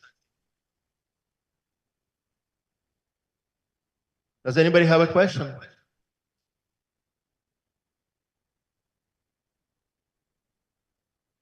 So maybe I will ask a question, and maybe people are still thinking. Please. So you mentioned the ethnic factor in the distribution of characters in the Ramayana. Can you hear me well? I could not follow you. आप हिंदी में बोल सकते हैं? हिंदी में बोल सकता हूँ हाँ। हाँ, हिंदी में आपने बोलिए। कहा हाँ, जी जी आपने कहा कि रामायण में ये वानर असुर और वगैरह वो एथनिक ग्रुप्स होते हैं हाँ, एथनिक yes, ग्रुप्स sir. होते हैं Yes. तो इसके बारे में ज्यादा बता सकते हैं क्योंकि मुझे पता है कि ये काफी पुरानी थ्योरी है कि ये वानर लोग असुर लोग अप्सरा लोग और सब ये एथनिक ग्रुप्स होते हैं लेकिन ज्यादा एक्सप्लेनेशन मुझे नहीं मिला लिटरेचर में तो शायद अब इसके बारे में थोड़ा और बता सकते हैं समझा सकते हैं हम लोगों को There are many theories, sir. Yes, there are many theories and postulations about this whole thing. But when the people of ethnology and anthropology used to study the Puranas and epics of India, they do have some kind of hypothesis that the totems, particularly the clans and the totems of India, when most of the Western anthropologists started working on the clans and totems of India, they found that there are many birds and animals and trees and creatures are identified as the totem of many tribes and castes. This is one. Secondly, from historical perspective, H.D. Sankalia in 1973 wrote a book, The Historical Perspective of Ramayana. It was published in Pune, the Bhandarkar Oriental Research Institute. After 1973, the historicity of Rama was established. And the geography of India, where the Aryavarta is there in the north, and the Dakhinapatha is there in the south, and the ethnic orientation of the Aryas and the Dravidas was attributed to this Ramkatha, Ramayana. And also in Mahabharata also that is there, but very, very clearly it is found in the Ramayana, the Jakhya, Bhalluka, Vanara. But as a scholar of literary scholars in Sanskrit or in other vernacular languages, they don't see all these things from the anthropological perspective. They believe that Ramayana and Mahabharata are the ecology of India. So it is not that only the human being is the supreme only, but all the Sarva Khalvida Brahmam, all the creatures, the bears or the monkeys or the smaller creatures like the birds are also nominated to the story of Rama. So all these are the ideas that is coming from different theories and approaches. And when we conglomerate all these things, we see it as a literature, as a history, or as a political theory, or as a symbolism, or a kind of religious text. All these things are there, and you know this better. A person with literature will really see the things from different angle, and the person from anthropology. I have tried to understand all these things from the multiple disciplines. Therefore, I told this. It is also not my findings. It is the findings of the people in anthropology working on Ramayana. Thank you. And now we will have a lunch break, and we would request everyone to come back by 2 p.m. for the next session. Thank you.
Раз, два, три. Раз, два. Раз, два, три, четыре.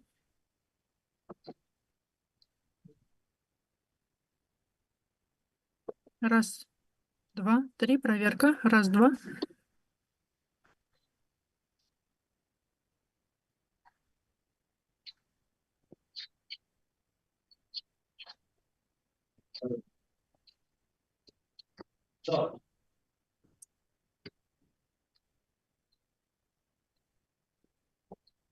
Раз, два, три. Раз, два. Раз, два, три, четыре. Раз, два. Раз, два, три, четыре, пять.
На сегодня?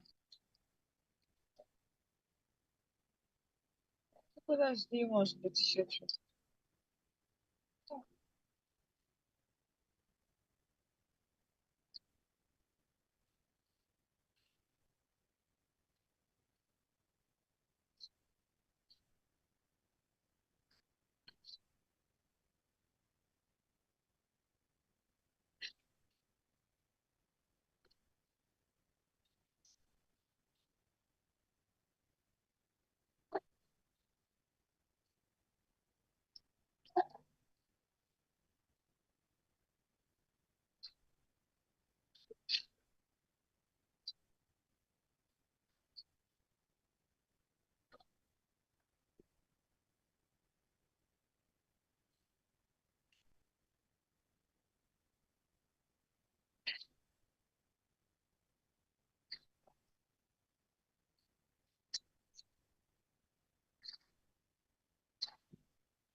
Раз, два, три, раз.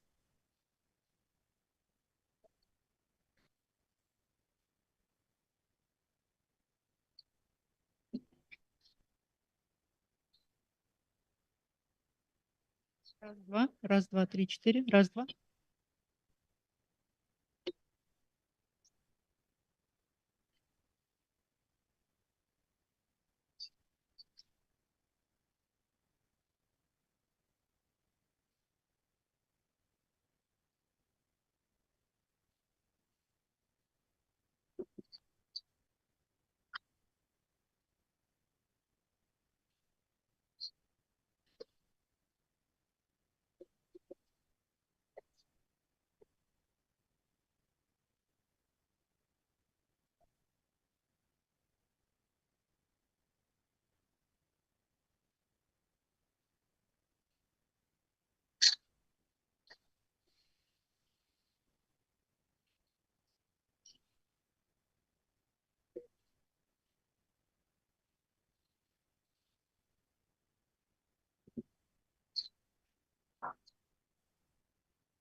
So, ladies and gentlemen, we are back to the program, and we start the second part of our today's session.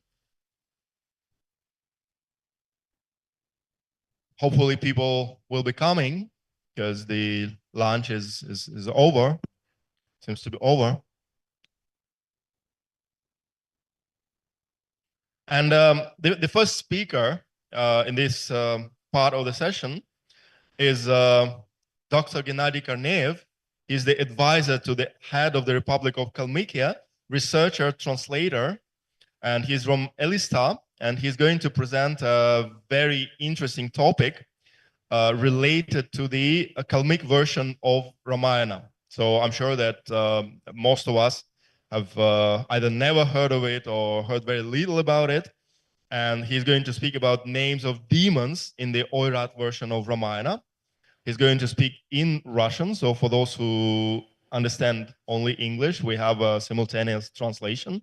And that is probably the only exception for our today's conference. So you're welcome with your speech. And then we will have around 5 minutes for discussion.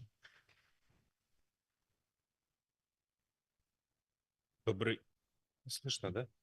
Добрый день, уважаемые коллеги, уважаемые представители культурного центра Джавахарлала Неру, посольства, преподаватели и представители лингвистического сообщества, все те, кто сегодня здесь присутствует в этом замечательном зале на первой международной конференции, посвященной эпосу Рамаяне. Тема моего доклада касается имен демонов в айратской версии Рамаяны, но прежде чем начать, мне бы хотелось немного рассказать о том, что у народов России в их культурном, их национальном, их литературном наследии существует версия индийского эпоса Рамаяна. Это замечательная такая история, и поэтому, прежде чем я кратко расскажу об именах демонов, мне бы хотелось небольшой экскурс сделать именно в эту историю. Прежде всего, надо сказать о том, что легенды, мифы, предания Древней Индии вместе с огромным массивом буддийской литературы проникли через Гималайские горы в Тибет. А из Тибета распространились очень широко и в самом Гималайском регионе, а чуть позже и в монгольские степи, туда, где проживали предки современных калмыков, айраты, и именно там возникла версия эпоса Рамаяны, которая позже появилась здесь, в пределах России, и уже 400 лет является общим наследием и народа Калмыкии, и, собственно, всех народов России, проживающих сегодня на территории нашей большой страны. Надо отметить, что значит, тексты, практически все основные, они прозаические и достаточно небольшие по объему, и их можно разделить на две категории. Первые – это полноценные произведения, имеющие свой художественный сюжет, полностью вот с разработанным сюжетом, а другие – это небольшие по объему, справочно-библиографические изложения, призванные объяснять отсылки к эпосу Рамаяна, встречающиеся в буддийских текстах. Дело в том, что еще на уровне Индии эпос Рамаяна буддистами был трактован по-своему, по-буддийски. И поэтому во многих текстах, и в том числе классических текстах, тех, что мы сегодня считаем, будучи буддистами, основополагающими текстами, очень много имеется отсылок к эпосу Рамаяне. Среди многочисленных вариантов эпоса Рамаяна наиболее известным, полностью самостоятельным и достаточно давно вошедшим в научный оборот является как раз-таки версия айратского происхождения. Я, к сожалению, из-за множества причин не сумел подготовить презентацию, но искренне надеюсь, что на следующую конференцию, которая произойдет здесь или в каком-то другом месте, мы даже, наверное, сможем сделать перевод со старокалмыцкой письменности на русский язык, на современный калмыцкий язык, возможно, на английский язык. Все это сопроводить иллюстрациями и сделать очень хорошую презентацию, тем более, что материала много. Единственное исследование, которое было посвящено различным монгольским версиям эпоса Рамаяна, это вот такая вот работа известного ученого российского, советского, монгольского академика Цендин Дамдинсурена. Называется эта работа «Рамаяна в Монголии». Она вышла в издательстве «Наука», главная редакция восточной литературы, в 1979 году. К сожалению, это единственная такая вот научная работа, посвященная этому эпосу. Вместе с тем, надо сказать, что исследование или привлечение материала айратской версии эпоса Рамаяна произошло очень давно. И я бы так сказал, исходя из тех данных, которые у меня сегодня есть, это вообще в России, в отечественном востоковедении было первым упоминанием об этом эпосе. Случилось это в 1847 году. Сделал это ординарный профессор Казанского университета Александр Попов, публикуя свою работу «Грамматика калмыцкого языка». Именно тогда впервые огромное количество материала, содержащегося в айратском варианте эпоса Рамаяна, были в качестве иллюстрации использованы в этой работе. И вот если бы была возможность, я все-таки очень жалею, что не смог подготовить презентацию, можно было показать там большие такие фрагменты, прекрасные. Вообще практически вся часть, посвященная синтаксису калмыцкого языка, проиллюстрирована именно примерами из айратской версии Рамаяны. Вообще говоря об этом эпосе, надо отметить, что в 1911 году вышла еще одна уникальная работа. Это калмыцко-русский словарь, подготовленный профессором Алексеем Матвеевичем Позднеевым. И в этой работе множество иллюстраций к словарным статьям были использованы вот такие материалы эпоса тоже Рамаяна, что можно сказать, является, наверное, в середине, считается, 19 века начали различные варианты Рамаяны появляться в России. Но вот с 1847 года начиная, мы можем говорить о том, что Рамаяна как культурное достояние народа в России уже была введена в научный оборот. В 1911 году даже использована в качестве иллюстративного материала к словарям. Потом, позже, благодаря тому, что советская власть пришла, вся вот эта вот история с изучением древней старописьменной литературы монгольских народов, калмыцкого народа на некоторый период затухла. Но академик Цендин Дамдинсурен создал произведение в 1979 году. Он издал его, как я еще раз повторюсь, это «Рамаяна в Монголии», где особое внимание он уделяет именно айратской версии этого эпоса, потому что из всех монгольских произведений, которые существовали, айратская Рамаяна является наиболее целостным и наиболее таким вот, ну, можно сказать, практически суверенным произведением. Поэтому здесь вот очень важный факт. Что касается датировки ее, то, скорее всего, она датируется, ну, примерно, наверное, не раньше второй половины 17 века и не позже второй половины 18 века.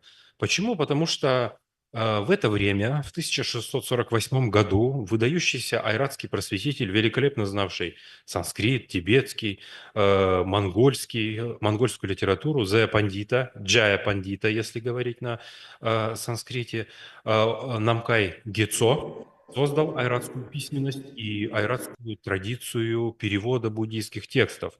Благодаря тому, что в эпосе Рамаяна содержится огромное количество вспомогательных глаголов, характерных для айратской переводной литературы 17 и начала первой половины 18 века, которая именно характерна для переводов с тибетского языка, мы можем предполагать, что айратская Рамаяна была переведена с тибетского, с неизвестного, правда, до настоящего времени оригинального произведения, которое, скорее всего, не дошло до наших дней, но существовало, и даже с легкостью можно восстановить тибетскую версию, если мы будем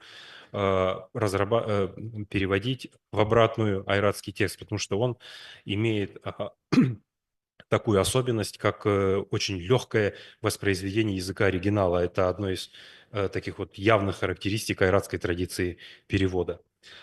Ну, далее надо сказать, что востоковеды занимались Рамаяной с 1847 года, и Юрий Николаевич Рерих в одном из своих докладов, который назывался «Сказание о Раме в Тибете», отмечал, что профессор Константин Федорович Галстунский, это преподаватель Казанского университета, подготовил к печати на калмыцком языке версию, опять-таки, вот этой Рамаяны, но, к сожалению, не удалось найти оригинального произведения. А в 1982 году, когда уже послабления пошли, и вопрос об исследованиях дореволюционного пласта литературы был как-то в какой-то мере снят, калмыцкий ученый, профессор Петр Цидинович Биткеев, переложил вот это вот текст, здесь он опубликован. У нас сегодня есть несколько списков оригинала этого произведения. Вот так на айратской письменности выглядит Рамаяна.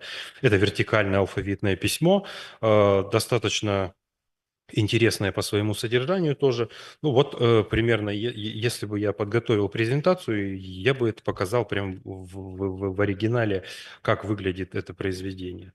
В общем, Петр Биткеев адаптировал староайратский текст к современному калмыцкому языку и издал произведение отдельной книгой, именно вот калмыцкую версию индийского эпоса Рамаяна, что в общем-то, предвосхитила работу Темкина и Эрмана в 1982 году. Они еще готовили свой перевод, поэтому надо сказать, что вот наследие калмыков в части Рамаяна, оно вот таким вот образом было представлено.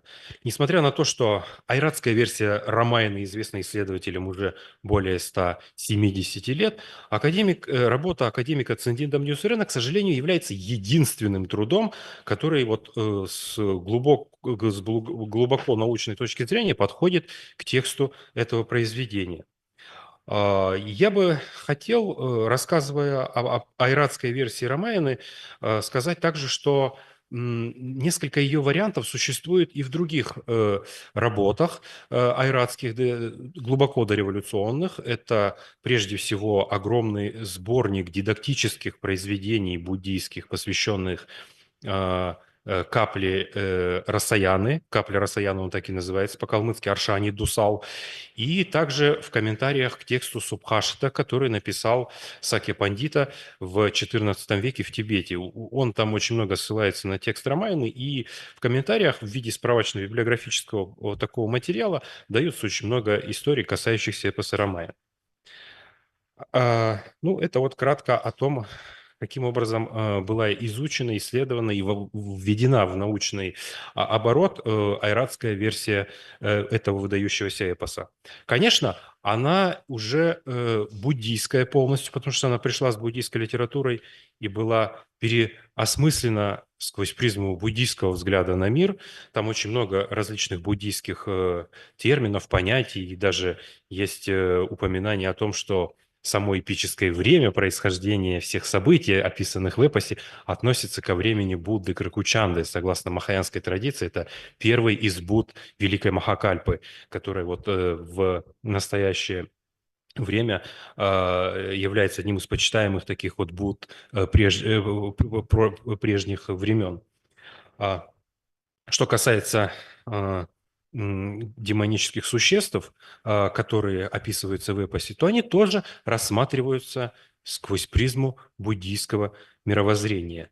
Прежде всего, общее название всех существ Вселенной Рамаяны, которое есть в айратской версии эпоса, это, конечно же, Найман Аймак, или по-калмыцки современному Найман Эмек, или 8 классов живых существ. На санскрите это Аштасена, 8 вот таких вот классов живых существ.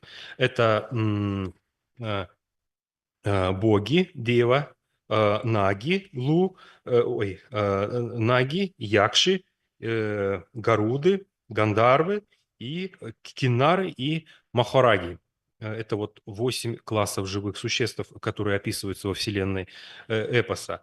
На тибетском, вот здесь вот надо отметить, что ракшасов как таковых в этом перечислении нет. Но если мы будем рассматривать тибетское название этой аштасены 8 классов живых существ, то мы увидим там более развернутое такое вот объяснение этому. По-тибетски это звучит как «фасин деге». «Фасин деге» переводится «лха» – это божество дева, «син симпо» – это ракшаса как раз-таки, и деге – это, значит, 8 классов. 8 классов богов и ракшасов. Когда при подготовке этого доклада или этого сообщения я беседовал с буддийскими монахами, несущими традицию еще со времен буддизма в Индии, то они говорят о том, что девы и асуры относятся, по одной из трактований относятся к классу девы, а все остальные относятся к классу ракшаса, в том числе и ракшасы как таковые. И поэтому можно говорить о том, что вот здесь именно идет вот это вот разделение самого этого понятия 8 классов в виде вот такого вот разделения на девы и демонические существа, ракшасы или общим называемые ракшасами, а внутри там и гандарвы, и кинары, и махараги, и все остальные имеют место быть. Кроме того, еще фигурируют буты. Это такие вот демоны из свиты Шивы, вообще, если говорить об индийском фольклоре. Но буты, они никак не переводятся на айратский язык, они так и сохранены в виде буты, что должно было прежде всего подчеркнуть прямую связь эпоса Рамаяны индийского с произведением Рамаяна как буддийским произведением. Ну, а потом просто, наверное, у кочевых племен не было никакого эквивалента для того, чтобы обозначить бутов как, собственно, исходя из собственного своего, возможности своего языка.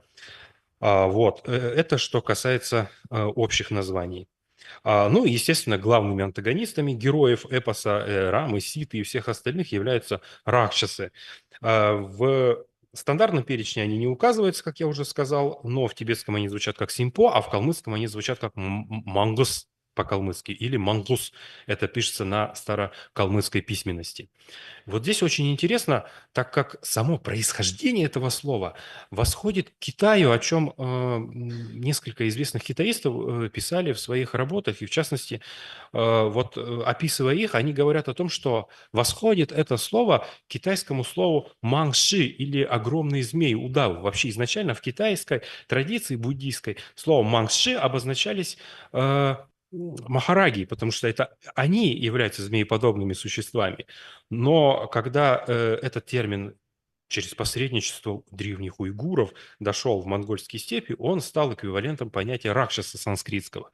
То есть вот такое вот интересное переплетение есть культурное и языковое с вот этими вот понятиями. Борис Иванович Панкратов очень подробно описал это в комментариях к некоторым своим трудам. И вот оттуда, собственно, идет это название. Далее, я просто здесь привожу примеры еще много на айратском и в переводах. Ну, не будем, наверное, останавливаться, чтобы не задерживать время. И вот следующее – это имена собственные. Имена собственные, конечно же, ввиду того, что эпос прошел длинный путь от Вальмики, скажем, до степей Центральной Азии, и потому имеется большое количество самых разных искажений, связанных с именами. Иногда просто переводчики, не распознав какие-то санскритские понятия, перевели их на тибетский. Исходя из этого, монгольские, айратские, собственно, переводчики, переводя это произведение на свой язык, тоже существенно поменяли это все, и произошло следующее. Вот этот очень интересный момент, которым бы хотелось отдельно поделиться. У шестиглавого царя Ракшаса была жена по имени Якша. В других источниках, в других списках про айратского Рамаяны она называется еще и вообще просто Ракша. И это расценивается как ее имя собственное.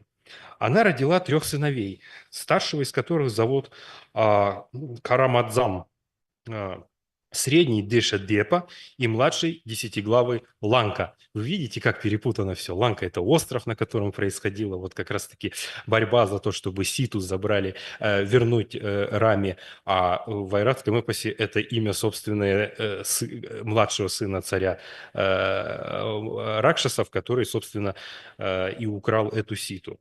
То есть Ланка рассматривается как имя собственное уже.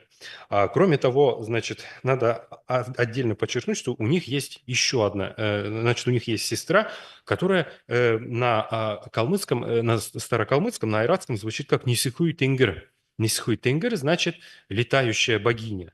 Ну, как-то вот очень сложно понять этимологию, зная, что в санскрите у нее совсем другое имя. И вот здесь и академик Цандин Дамдин-Сурен, и потом мы тоже, когда занимались этимологией имен с несколькими товарищами, ну вот пришли к тому, что, значит, имена старшего сына, который Кармадзам, вероятно, это неверно понятый переводчиком тибетский эпитет карма чаммо. Карма чаммо – это значит белая госпожа или белая принцесса, вот что-то в этом роде. В одной из монгольских версий жена Балана говорит: «Наранг чимо карчамьин, я белая госпожа обезьяна», что как раз-таки подчеркивает связь того, что вот это вот имя Кармадзам – это, скорее всего, имя, связанное с вообще с обезьянами, которое было неверно истолковано, и вместо того, чтобы его дословно перевести или перенести каким-то образом на айратский язык, было вот таким вот образом изменено и превратилось в имя собственное в таком виде. Далее, имя, например, Дешадепа, возможно, и, скорее всего, это именно так и есть, это эпитет Даша Грива, то есть имеющий 10 голов, который был расценен как имя собственное среднего сына владыки, значит, Ракшасов, и вот таким вот образом, исказившись, пришло в айратскую традицию. Ну и, конечно, относительно сестры надо отметить этих всех вот 3 айратских, скажем, ракшасов-братьев, которые переводятся, как я уже сказал, «летающая богиня», то здесь тоже очень интересно. Ее вообще, конечно, на санскрите зовут Шурпанака. Вот Шурпанаха переводится как с ногтями, как веерообразная опахала. Но тибетской традиции ее называют пурбала. Пурба – это вообще ритуальный тибетский кинжал. Я полагаю, это моя версия, что имя ее как раз-таки для того, чтобы объяснить каким-то образом вот эти огромные ногти, совершенно вот таким вот, скажем, смысловым переводом сделали вот такое имя. Но Центин Дамдин-Сурен, например, считает, что это имя происходит от того, что тибетцы слово «шур» восприняли и прочли как «пур». А следующий слог, который на чередующиеся, значит, поменялись с тибетскими чередующимися «да» или «ла», и потом вообще в конце сделали «ла», а «ка» вообще просто отбросили и все. Поэтому имя стало записываться как Пурбала, а позже вообще в виде Пурбалха, что дословно было айратскими переводчиками переведено как «летающая богиня». Ну, в целом, хотелось бы отметить, что вот наличие эпоса Рамаяна у одного из народов Российской Федерации, эпоса, надо сказать, весьма популярного, потому что дореволюционные книжники имели за честь хранить подобное произведение у себя в собственных собраниях. После революции, естественно, все это было в большинстве своем уничтожено и сохранилось в основном в архивах и хранилищах Москвы и Санкт-Петербурга, но не в Калмыкии.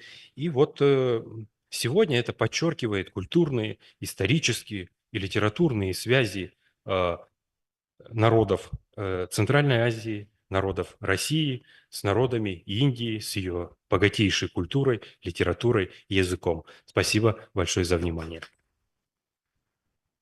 I will probably say a couple of words in Russian so that you will be able to ask questions in Russian as well. Our speaker was presenting his paper in Russian. Спасибо большое за интереснейший доклад. Если у кого-то есть вопросы, вы можете задать их либо на русском, либо на английском. Вы сможете на английском отвечать, если буду задавать? Или вам переводить? Я думаю, лучше перевести. Да, можете задавать вопросы на русском и... Да. То...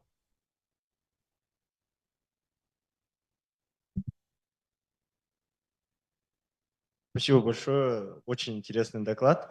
Я, возможно, не услышал начала, но хотел бы уточнить, а вот при переводе, когда это дошло уже до наших народов, наблюдалось ли сюжетное искажение какое-нибудь, помимо наименования? Разумеется, во время перевода, ну, мы скажем, что, конечно, такого объема, как у Вальмики в айратской Рамаяне, нет. Это однозначно, но вместе с тем следует отметить, что основные сюжетные линии сохранены. Правда, большое количество туда буддийских вкраплений, что, в принципе, можно рассматривать сегодня как вообще буддийский пересказ эпоса Рамаяна, причем не, скажем, поэтический, а практически прозаический. Там очень мало вставок, касающихся поэтических шлок, но большая часть – это повествование, которое идет от разных лиц. Вообще 6-8 существует глав в этом эпосе, и 3 из них, скорее всего, следует признать точно не относящимися к тому эпосу, который есть в Индии или который есть у других народов индокитайского вот этого огромного региона. Хорошо, спасибо большое. Большое спасибо. Есть ли еще какие-то вопросы? Are there any other questions? Well, thank you very much for your paper. And now we continue with our next speaker. This is Dr. Ulfaton Mukibova. She is a doctor of philology and... Oh, sorry. Yes. Вы можете вернуться на сцену? And yeah, I would like to call Madam Roy on stage to offer a small gift to the presenter.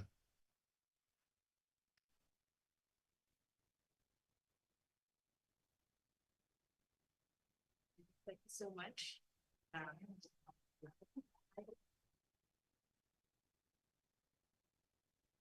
Do you have any contributions to that?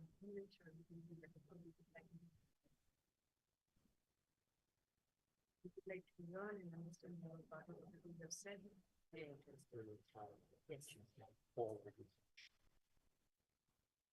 So thank you very much. And we're calling the next speaker onto the stage, Dr. Ulfaton Mukibova. She is a doctor of philology and professor at the Tashkent State University of Oriental Studies. She serves as the director of the Mahatma Gandhi Research Center of Indology in Uzbekistan and is an accomplished philologist and Indologist. I'm not sure if she's going to present her paper in Hindi or in English because she normally speaks Hindi. So many languages. And yeah, and It is very nice. we always enjoy listening to her Hindi presentations, but I think that today, well, our main language is English, so probably she will speak in English. And she will cover a really interesting topic, that is the impact of the epics on the literature of the peoples of Far East, based on the example of Malay, Indonesian, and Vietnamese folk literature. And it shows how Ramayana is spreading all around the world, and the message of Ram and of Ramayana and Mahabharata is appreciated by peoples of the world. So you're welcome. Спасибо большое.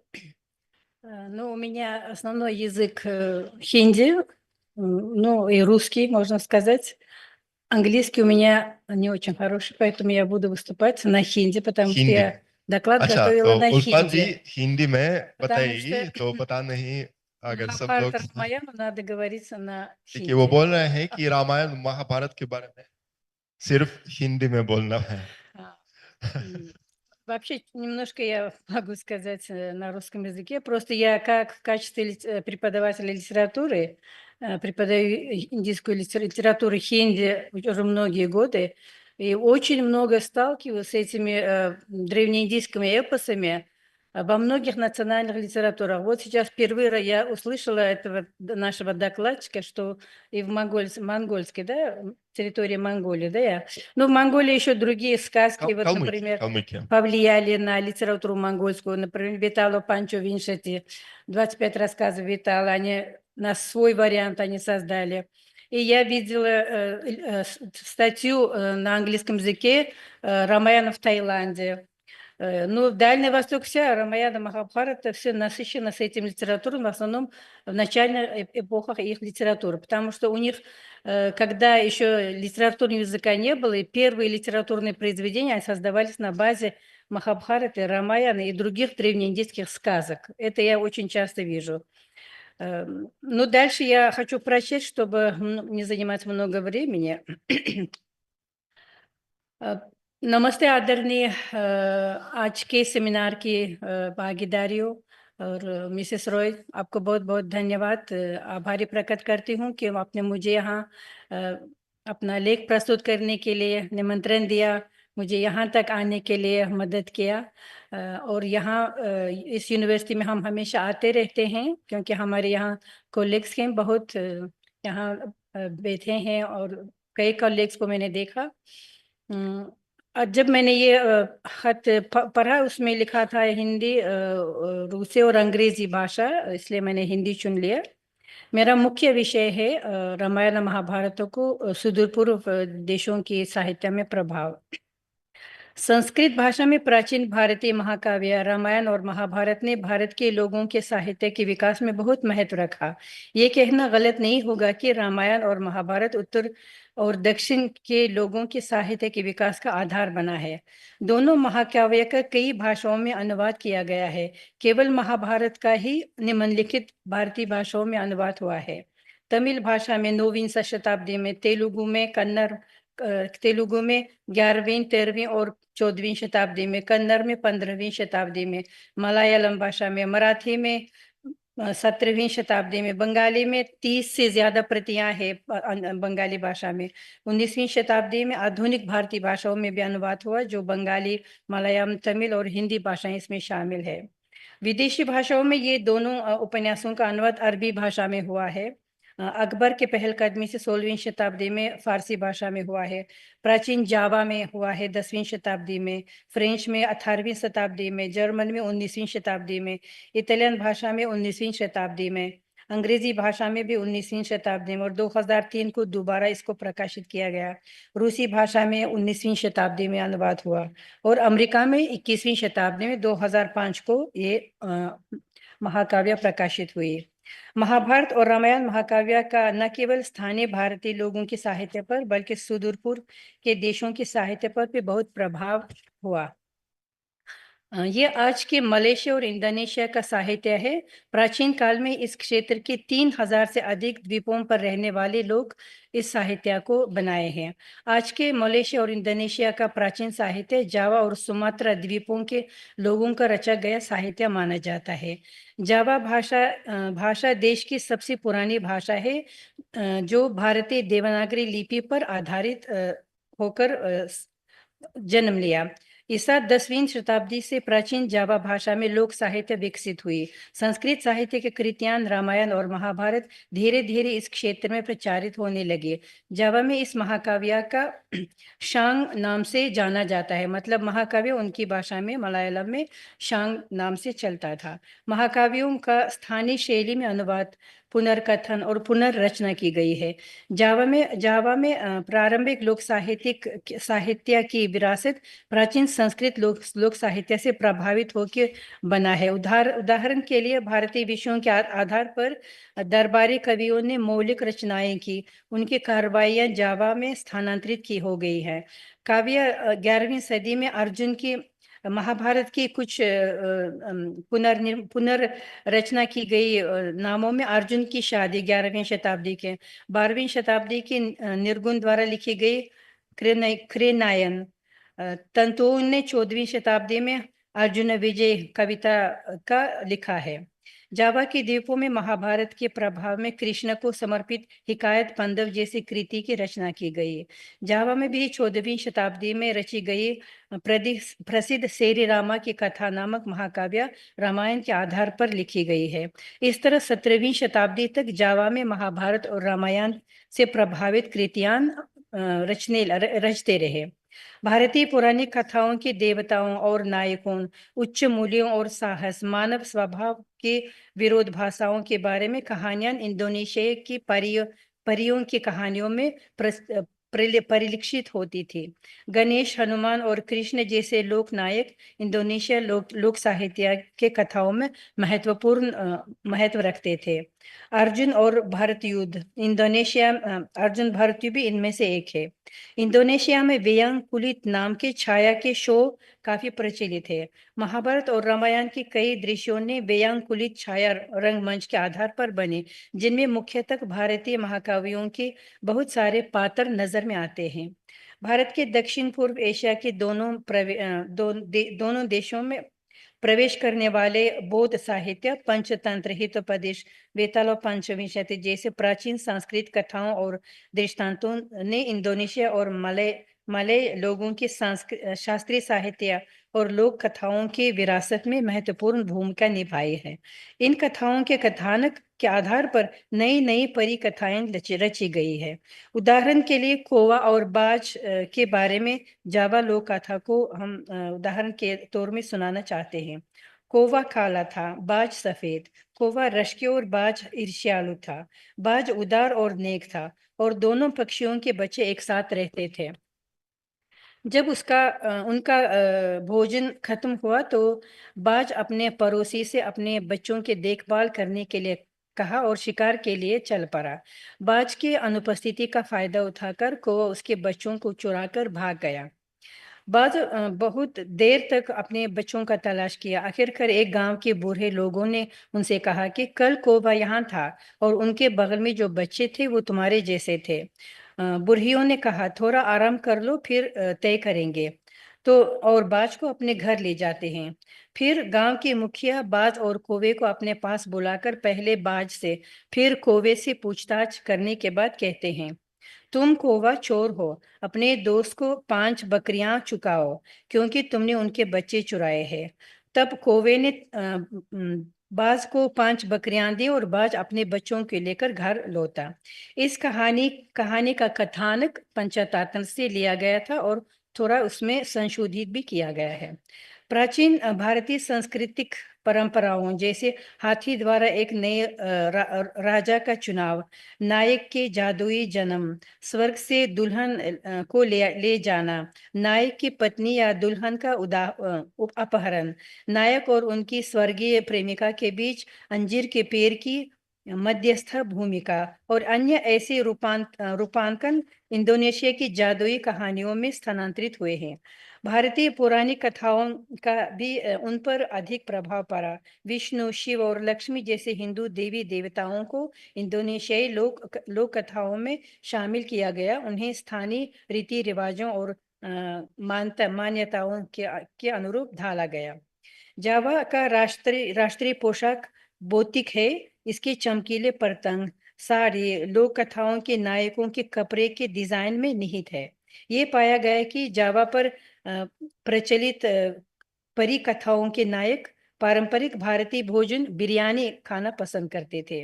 हम पूरी विश्वास के साथ कह सकते हैं कि भारत की संस्कृति अत्यंत प्राचीन एवं विकसित है तथा इनके मलय और इंडोनेशिया के लोगों की संस्कृति के निर्माण में मुख्य भूमिका निभाई है तथा इंडोनेशिया की लोक कथाओं में सबसे महत्वपूर्ण बात निस्संदेह इंडोनेशिया भारतीय सांस्कृतिक परत है।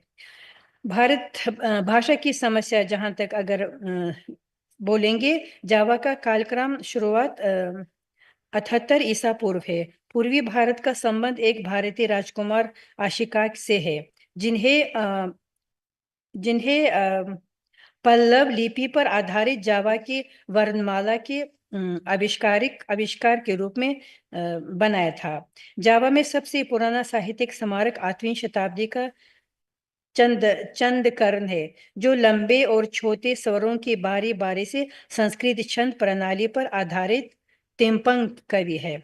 जावा में हिंदू धर्म का प्रभाव अभी भी कायम है। इसे हम आज के मलय और इंडोनेशिया भाषाओं में उपयोग किए जाने वाले संस्कृत से आए शब्दों को रंगमंचों में उनके पहनावे से जान और देख सकते हैं। नीचे इन शब्दों का कुछ उदाहरण देना चाहते हैं। इंडोनेशियन भाषा में बुकु, हिंदी में किताब पुस्तक, गुरु अध्यापक, धर्म नियम या कानून, कर्म कार्य भाग्य, ब्रह्म निर्माता, महात्मा महान आत्मा कृषि, राजा राजा, सूत्र धागा नियम, चिंता प्रेम, शक्ति ताकत, सूर्य पूजा आराधना, कुईल मंदिर, आलाम प्रकृति शांति, आश्रम निवास स्थान आश्रय। और इंडोनेशिया मलेशिया की भाषा भी भाषा शब्द से बोली जाती है। वास्तुकला के हिसाब से भी हम देख सकते हैं कि जावा द्वीप की कला और वास्तुकला पर हिंदू धर्म और दर्शन का सबसे अधिक प्रभाव पड़ा। परंपरागत रूप से सजावट और पत्थर की मूर्ति का व्यापक रूप से उपयोग किया जाता है। यहाँ एक फोटो दिया गया है जो बिल्कुल भारतीय मंदिर की तरह है। ये इंडोनेशिया मलेशिया के मंदिर ऐसे बनते हैं।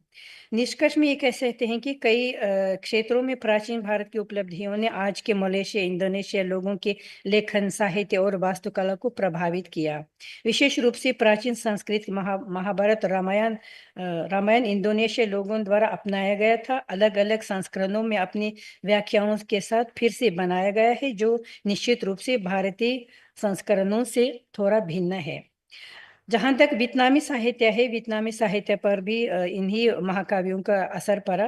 वियतनामी साहित्य के लोक कथा की विरासत का निर्माण प्राचीन संस्कृत और बौद्ध साहित्य से प्रभाव में उत्पन्न हुआ। वियतनामी साहित्य में संतों के बारे में कहानियां विभिन्न बौद्ध कहानियों पर आधारित है। 14वीं सदी का संग्रह थियन वन की कहानियां बौद्ध संतों के बारे में एक संग्रह के आधार पर बनाया गया था। वियतनामी कहानी जा थोआ बोंग की कहानी और ये दूसरा नाम इनकी भाषा पढ़ना इतने मुश्किल है। कहानी के पात्रों का नाम तय करते समय उसने रामायण के पात्रों का नाम लिया। जैसे जा थाओ व्योंग ये दशग्रीव है, 10 सिर वाला रावण है। थप सा व्योंग ये दशरथ है, 10 रथ वाला। वीबा राम है और बत्तिन्थ्यो न्योम ये सीता का नाम वियतनामी रामायण में है। कहानी की विषय वस्तु सीता के अपहरण और बचाव के प्रकरण से मेल खाती है। महाभारत महाकाव्य का प्रभाव वियतनामी लोक कथा साहित्य में हा ओलोय की कहानी में स्पष्ट रूप से दिखाई देते हैं। जैसे कहानी में हा ओलोय की छवि लगभग कृष्ण के समान है। जैसे महाभारत में कृष्ण सावले हैं, हरि कृष्ण का नाम है, और वियतनाम में हा ओलोय काला ब्रज है। कृष्णा काला लड़का है, हा ओलोय काजल की तरह काला लड़का, काली राख के चेहरे वाला बतूनी है। कृष्ण बांसुरी बजाते हैं, हा ओलोय की आवाज बहुत अद्भुत है। वो स्वयं द्वारा रचित गीत गाते हैं। उनकी आवाज की विशेष शक्ति महिलाओं को प्रभावित करती है। कृष्ण को गोपियों, लड़कियों और युवा महिलाओं से प्यार है। भक्ति के समय में कृष्णदास ने इस पर उन्होंने 2 ऐसे दोहे लिखे थे। कमल मुखत देखत कौन अघाई, सुनहि सखी मेरे लोचन अली मुदित रहे अरुचाए। इसका मतलब ऐसा है कि जब भी कहाँ भी जाए हम सिर्फ कृष्ण को देखना चाहते हैं, उसके चेहरे से किसी दूसरे चेहरे को देखना नहीं चाहते हैं। और वियतनामी में महिलाएं और लड़कियां लोई का सपने देखते हैं। कम से कम एक बार उसे देखने के लिए तरसती रहती हैं। उनमें एक भी ऐसा नहीं है जो उसके प्यार के तलाश में ना हो। कृष्णा का असाधारण जन्म, राजा का भतीजा, राजा उसे मारना चाहता है, लेकिन कृष्णा के पिता ने अपने बेटे की जगह एक चरवाहे की नवजात छोटी बेटी को दे देता है और कृष्णा को चरवाहे के घर पर फेंक देता है। हा ओलोय पृथ्वी के संरक्षक माला की आत्मा का पुत्र है। उनकी मां को जेल में डाल दिया। आत्मा के अनुरोध पर सम्राट उसे मुक्त कर देता है। माँ एक अजीब काला गाठ अंधे को जन्म देती है। जब उन्हें वे खाते हैं, अंदर से एक लड़का काजल ही की तरह काला लड़का निकल आता है। कृष्ण की शरारतें वो मक्खन चोर है, दूध गिराता है, नहाती हुई लड़कियों के कपड़े छिपाती है। हाँ ओलोई की शरारतें, उसने थाईले फूल, वियतनाम में ऐसे फूल है, काटती है क्योंकि वियतनाम में भोजन के रूप में दूध का सेवन नहीं लिया जाता है।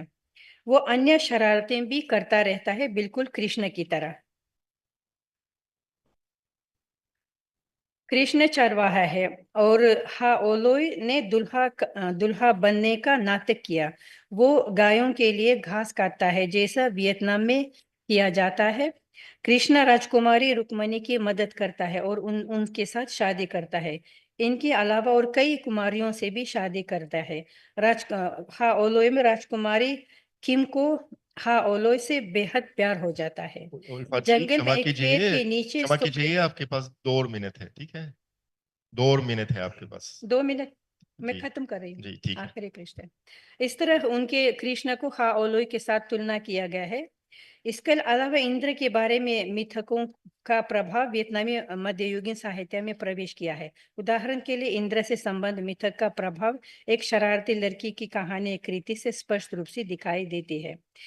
विशेष रूप से आज के मलेशिया और इंडोनेशिया, वियतनाम के साहित्य में हम प्राचीन काल के संस्कृत साहित्य के महाभारत, रामायण या तरह तरह की परिकथाओं का प्रभाव देख सकते हैं। लेकिन हम ये भी जानते हैं कि संस्कृत साहित्य का इसी तरह थाईलैंड, बर्मा, कंबोडिया और सुदूर पूर्व के दूसरे देशों में भी इनका प्रभाव हम बहुत सारे किताबों में, लेखों में देख सकते हैं। बहुत बहुत धन्यवाद। धन्यवाद आपका। और आपकी हिंदी सुन के हमेशा मजा आता है, आनंद आता है। धन्यवाद। तो अगर कोई प्रश्न है तो पूछ सकते हैं। अगर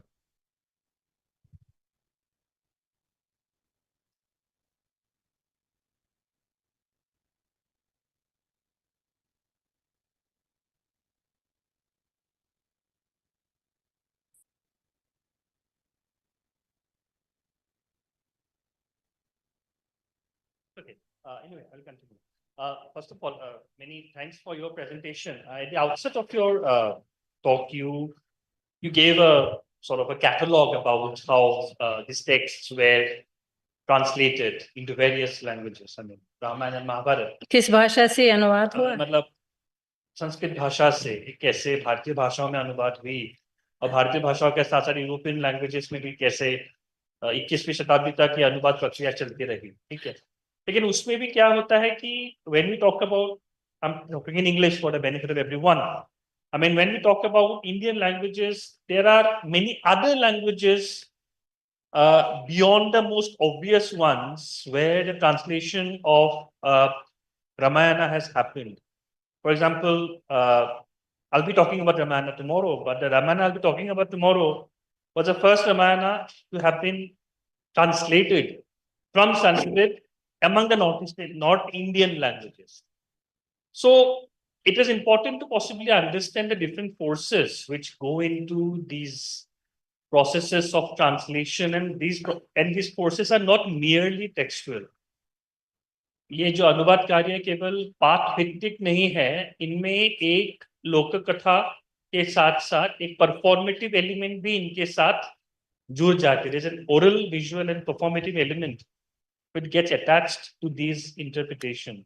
So I guess when we talk about influence, we need to understand it's not just about the influence from Sanskrit to Java to an Indonesian language, but can we talk about a larger Ramayana or Mahabharata ecosystem where there was not only traffic from Sanskrit to these languages, but possibly also traffic from these languages into Sanskrit? Because there is not one Sanskrit Ramayana, there are multiple Ramayanas which have come up in Sanskrit. And there are, for example, Assamese Ramayana being sort of composed in the Northeast falls into that crossroad between an largely Indic Aryan culture and the Southeast Asian culture, East Asian and Southeast Asian culture. So possibly if we understand these borderland narratives, which have contributed to the consolidation of the larger, in context of Ramayana, I like to use the word Ram Katha, because the moment we use Katha, we are not merely talking about the written text, but we are talking about a process. So maybe these processual dynamics which go into the making of a text, something that Philip Dargendorf talked about, a life of a text. I guess we need to explore that. That will make these relationships more dynamic, so to speak. ये सवाल है? तो ये आपके, तो मैं ये कहना चाहता हूँ कि आपके जो वक्तव्य के साथ तालमेल शेयरिंग होता तो है। कैसे हम आगे बढ़ा सकते हैं इस डिस्कोर्स को? Can we think about a Ram Katha ecosystem in this regard? So this is maybe a question as well as an observation. Thank you. धन्यवाद। जहाँ तक मेरे लेख में जो इंडोनेशिया, मलेशिया, वियतनाम है, असल में महाकाव्य रामायण और महाभारत भी लोक कथा हैं। पहले मौखिक रूप में मौजूद थे, भारत में भी संस्कृत भाषा में लिखने से पहले वो मौखिक थे। लोग इसको काव्य के रूप में गाते थे, वो सबको मालूम था। तो जब जहाँ कुछ भी नहीं है, कोई साहित्य नहीं है, तो सुदूर पूर्व के देशों में रामायण महाभारत मौखिक पहुंचा। उसको सुनते सुनते सुनते सुनते उन्होंने अपना ही बना लिया, अपने नेशनल हीरोइन का नाम देकर, अपने महावीरों का नाम देके वहाँ कथानक भी उधर से लिया, उनकी कहानी के आधार पर अपना रामायण बनाया। जैसे अभी उन्होंने मंगोलिया का जो बनाया, उनको श्री राम नाम से रामायण है यावा में। अभी जो इंडोनेशिया है वो यावा सुमित्रा महाद्वीपों, उनका श्री रामा है। वो तो नाम भी नहीं बदला, लेकिन जो घटनाएं होती है उनकी जीवन की तरह, उनकी परंपराएं, उनकी रीति रिवाज लिखे गए हैं। इसलिए वो अनुवाद बाद में हुआ है, मौखिक रूप में जो आया उसी से उन्होंने अपनी रचना बनाई अपनी जावा भाषा में। और जो इसी रचनाओं का अनुवाद है, अभी इस वक्त हमारे जो उज्बेकिस्तान में राजदूत हैं मिसेस स्मिता पंत जी, उन्होंने महाभारत को उज्बेक में अनुवाद करने का प्रस्ताव रखा है हमारे विभाग में। हमने कहा हम अनुवाद करेंगे, लेकिन हमारे पास महाभारत किताब नहीं है, तो वो अब मंगवाना चाहते हैं। हमारी उज्बेकिस्तान में जो किताब है महाभारत से संबंध, मैं नहीं बोल सकती कि नहीं है। सोवियत जमाने में जो रूसी लोगों ने किया था, उसी को हमने उज्बेक में किया था। वो किताब हम रूसी से करते थे। सोवियत जमाने में हर रचनाएं रूसी से उज्बेक में। रामायण का एक हमारे कवि है, प्रसिद्ध कवि मोहम्मद अली, उन्होंने रामायण को काव्य रूप में जो रूसी विद्वानों ने अनुवाद किया, उसको पढ़ के इतना प्रभावित हुए कि रूसी से अनुवाद किया। अभी इसी को अनुवाद करने के बाद वो भारत पे उनकी इतनी रुचि बढ़ गई। हम हमेशा एक सेमेस्टर उनको अनुवाद कला पढ़ाने आते हैं, वो रामायण सुनाते हैं। मुझसे ज्यादा रामायण को जानते हैं, क्योंकि उसी को पढ़ के इतना घुस गए। हमारे पास आके पूछते, जो नहीं समझ में आते थे हमसे पूछते थे। मतलब अनुवाद तो बहुत है। आज हमारे उज्बेकिस्तान में महाभारत का सीरियल दिखाया गया 2 साल ऐसा, हर शनिवार। बहुत लंबा सीरियल है, उसको प्रसिद्ध हमारा अनुवाद है कि अमीर फजलुल्लाह बहुत सुंदर अनुवाद करते हैं। उन्होंने पूरे भारत की प्रेमचंद, कृष्ण चंद्र, दुग्गल, यशपाल की रचनाओं का अनुवाद किया उज्बेक में। लेकिन सीरियल को जब उन्होंने अनुवाद किया, इतना सुंदर उज्बेक में अनुवाद किया, उसको अभी लिखित अनुवाद को हम किताब के रूप में प्रकाशित कर रहे हैं। वो भी हमारे राजदूत को हमने दे दिया, हमने उसको टाइप कर लिया। बहुत बड़ी किताब, सीरियल तो काफी बड़ा होता है। बिल्कुल इसी तरह रामायण का सीरियल भी हमारी टीवी में दिखाई गई। अब फिर जाके उसको भी अनुवाद करेंगे, जहां तक मुझे पता है। धन्यवाद आपका। और संक्षेप में बोल सकते हैं कि हरि अनंत, हरि कथा अनंत, तो इसलिए धन्यवाद जी। अभी मैडम रॉय को बुलाते हैं मंच पर। We are calling madam Roy. इंतजार कीजिए एक मिनट, इंतजार कीजिए एक मिनट, रुकिए। तो मैडम रॉय को बुला रहे हैं मंच पर एक उपहार देने के लिए।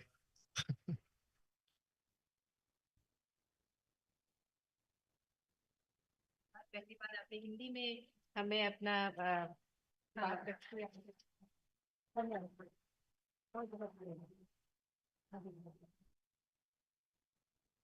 आपको भी धन्यवाद।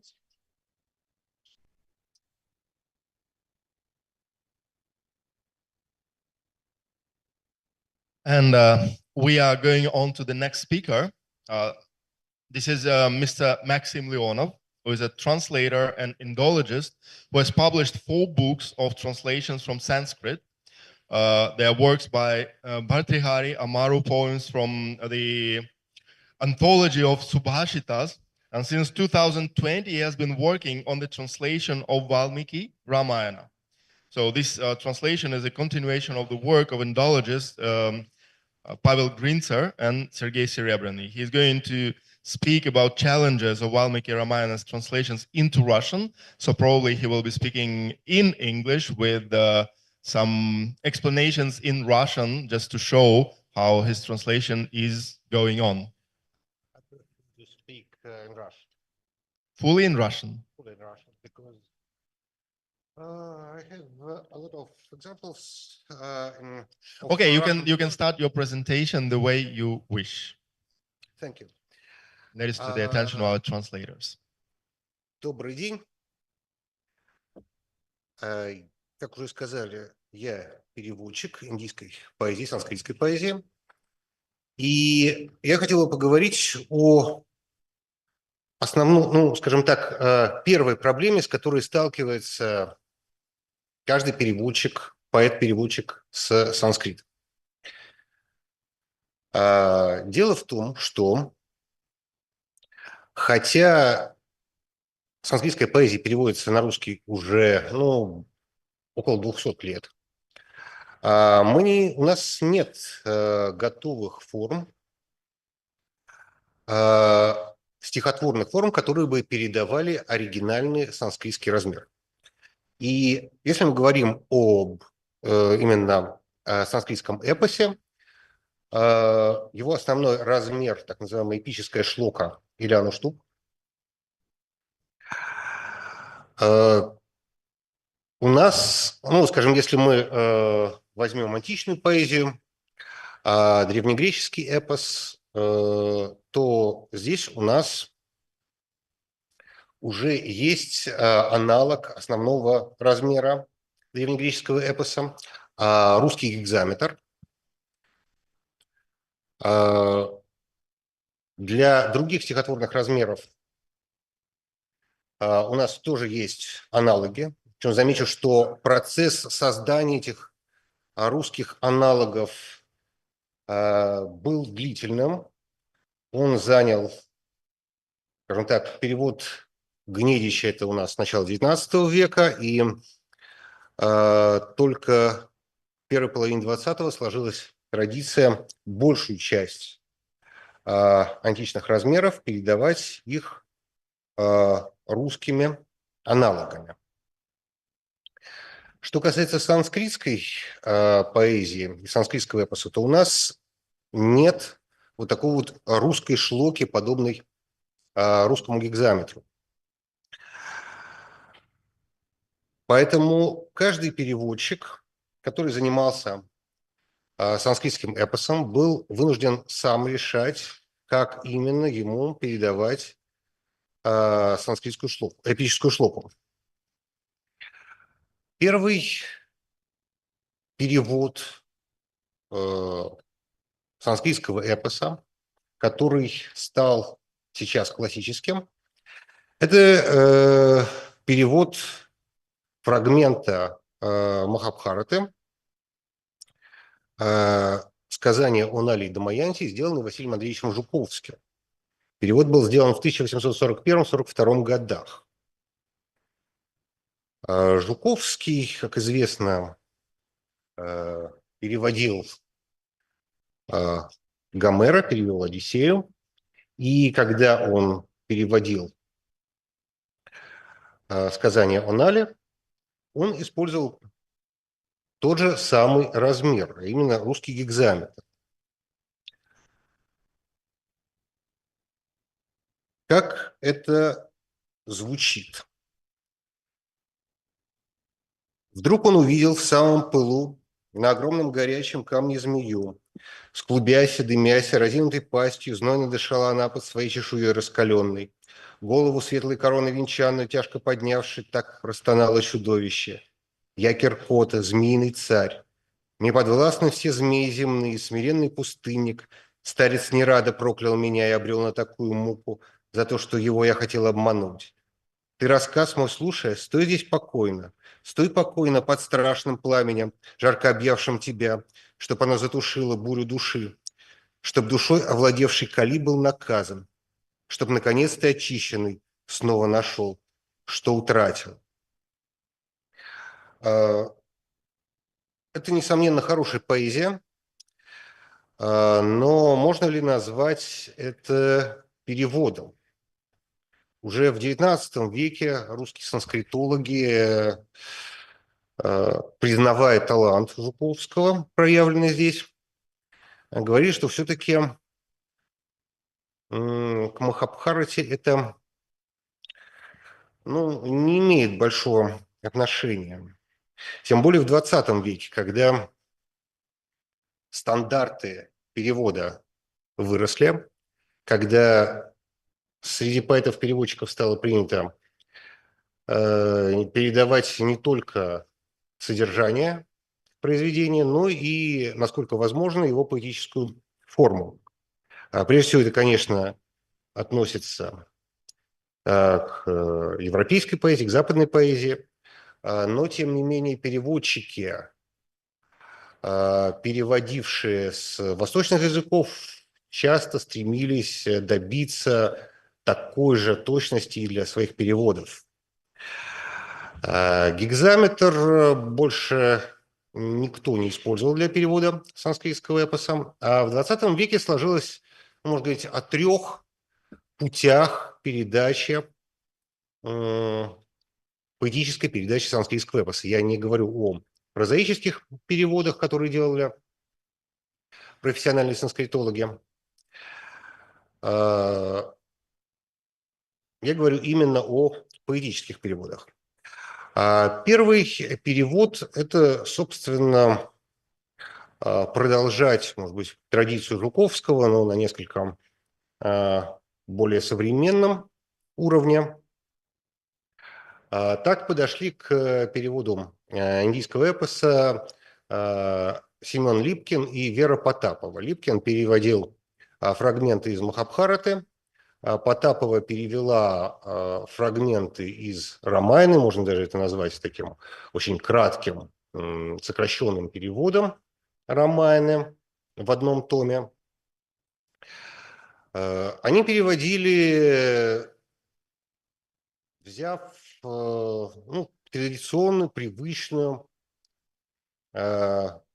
стилистику, привычное широкому русскому читателю стихосложение. И даже использовали рифмованный стих, хотя в оригинале конечные рифмы встречаются в санскритском эпосе крайне редко. Вот как выглядит перевод из фрагмента из Рамаяны, описанием сражения Рамы и Раваны, сделанный Верой Потаповой. Тут Индры возница изрек: о военной науке забыв, поступаешь ты с этим врагом сильнорукий, сразить его можно оружием великого Брахмы. О Рама, подобной стрелы не найдем в 3 мирах мы. Предсказана Раваной гибель, сказал колесничий, богами, и станет сегодня он смерти добычей. И вроде змея ослепительный, грозно шипящий, достал из колчана боритель великоблестящий стрелу, сотворенную Брахмой, чтоб Индрами Раме 3 завладел, и Агастий, врученную Раме. И неотвратимая Раваны грудь пробивая, вошла ему в сердце, как Индры стрела громовая. И в землю воткнулась от крови убитого Рдея, и тихо вернулась в колчан, уничтожив злодея. Это, собственно, даже трудно назвать переводом, это скорее пересказ, пусть и достаточно близко к тексту. Я думаю, что не стоит недооценивать такие переводы, поскольку они легко доступны для читателя. И таким образом эти переводы сыграли значительную роль в популяризации индийского эпоса в России. Однако были попытки все-таки именно сделать не переложение, а переводы. И здесь нельзя не упомянуть о замечательном переводчике Владимире Микушевиче, который не был индологом, он переводил с подстрочника. Однако в своих переводах, в том числе индийской поэзии, он старался как можно точнее передать особенности оригинала. Микушевич не переводил ни Махабхарату, ни Рамаяну, но он переводил фрагменты из поэмы Калидасы «Рождение Кумары», где есть глава, написанная в оригинале эпической шлокой. Микушевич предложил для эпической шлоки следующее решение. Он переводил это дактилем, размером близким к гекзаметру, но при этом лишенным ненужных совершенно ассоциаций с античной поэзией, который при этом является достаточно гибким и достаточно торжественным, чтобы передать стилистику санскритского эпоса, высокой речи. Микушевич сохранил оригинальное число слогов в эпической шлоке, 8 слогов в паде, сохранил цезуру оригинала. Он не использовал конечную рифму, и такой подход позволил ему гораздо точнее передать оригинал. Хотя сам Микушевич считал, что переводом может называться только перевод в том случае, если он сделал непосредственно с языка оригинала. Но, на мой взгляд, все остальное является переложением перевода с подстрочников. На мой взгляд, это вполне можно назвать поэтическим переводом. Вот как выглядит фрагмент из поэмы Калидаса. Тарка и неумолимым угнетены беспощадно, под предводительством Индры к Брахме направились боги. А лики богов потускнели, светил по-прежнему Брахма. Озеро лотосов сонных, яркое солнце явилось. Перед всевидящим боги благоговейно склонились, и повелителя речи мудрую речью почтили. Слава тебе, триединый, прежде творения сущий, в трех неизменных началах, многообразно различный. Семя твое нерожденное, в лоне воды плодовитый, первоисточник вселенной, и подвижных, и недвижных. Ты разрушаешь и зиждешь, бережно ты сохраняешь знамени тройственной силы, вечная первопричина. Мужа с женой сочетая, надвое ты разделился, чтобы родителей знали новорожденной твари. А день твой и ночь твоя, Брахма, для заселенной вселенной целое существование, возникновение и гибель. Ты беспричинный причина, ты бесконечный кончина, ты безначальное начало, властвуешь неподначальный. И, однако, еще один возможный подход – это подход свободным стихом или верлибром. В русской поэтической традиции верлибр стал активно использоваться только в 20 веке. В переводах древней поэзии он также использовался не один раз. Прежде всего, когда речь шла о поэтических традициях, где было совершенно непонятно, как можно все-таки передать формальные особенности этого стиха. Вот, например, Анна Ахматова, когда она переводила древнеегипетскую лирику, мы довольно плохо представляем себе древнеегипетское стихосложение в целом, поэтому Ахматова предпочла не подбирать какие-то произвольные стихотворные размеры, а использовать верлибр. Вот фрагмент из перевода древнеегипетского стихотворения «Прославление песцов». Стань песцом, заключи это в своем сердце, чтобы имя твое стало таким же. Книга лучше расписного надгробья и прочной стены. Написанные в книге возводят дома и пирамиды в сердцах тех, кто повторяет имена песцов, чтобы на устах была истина. Человек угасает, тело его становится прахом, все близкие его исчезают с земли, но Писания заставляют вспоминать его. Устами тех, кто передает это, уста других. Книга нужнее построенного дома, лучше гробниц на Западе, лучше роскошного дворца, лучше памятника в храме. Ну, кроме Ахматовой, здесь можно назвать переводы Михаила Гаспарова, филолога, специалиста по античной литературе и по литературе Возрождения. Он, в частности, перевел таким образом полное собрание от древнегреческого лирика Пиндара. В оригинале Пиндер использует очень сложные размеры, которые трудно передать адекватно средствами русского стиха. И причем зачастую даже такие попытки следовать оригиналу вызывают у читателей некое восприятие, это, собственно, как верлибра.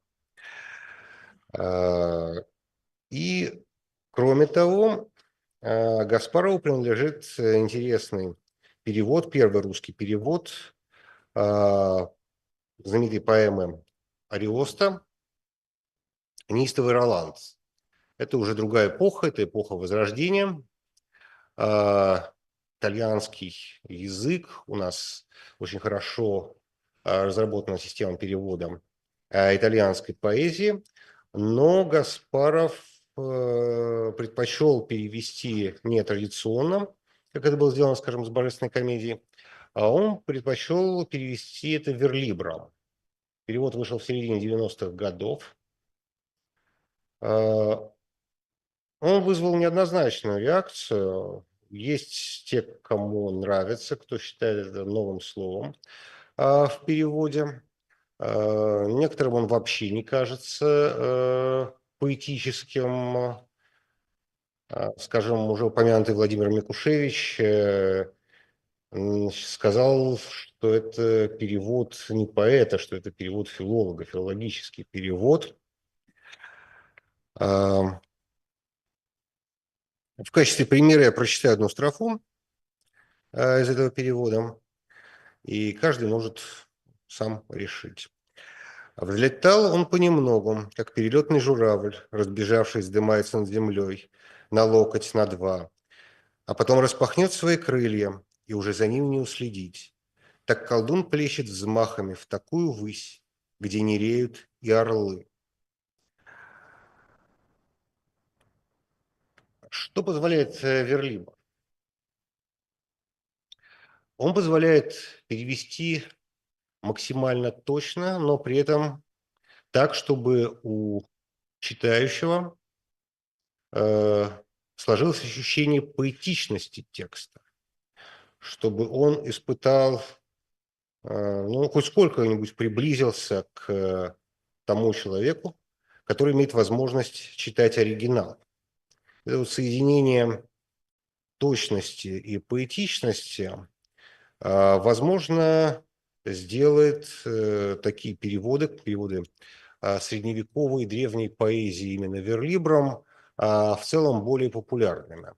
Что касается индийской поэзии, то у нас есть перевод Бориса Смирнова, который перевел примерно четверть Махабхараты, и Смирнов после многих экспериментов в конце концов отказался от перевода каким-либо силаботоническим размером традиционным и выбрал перевод свободным стихом.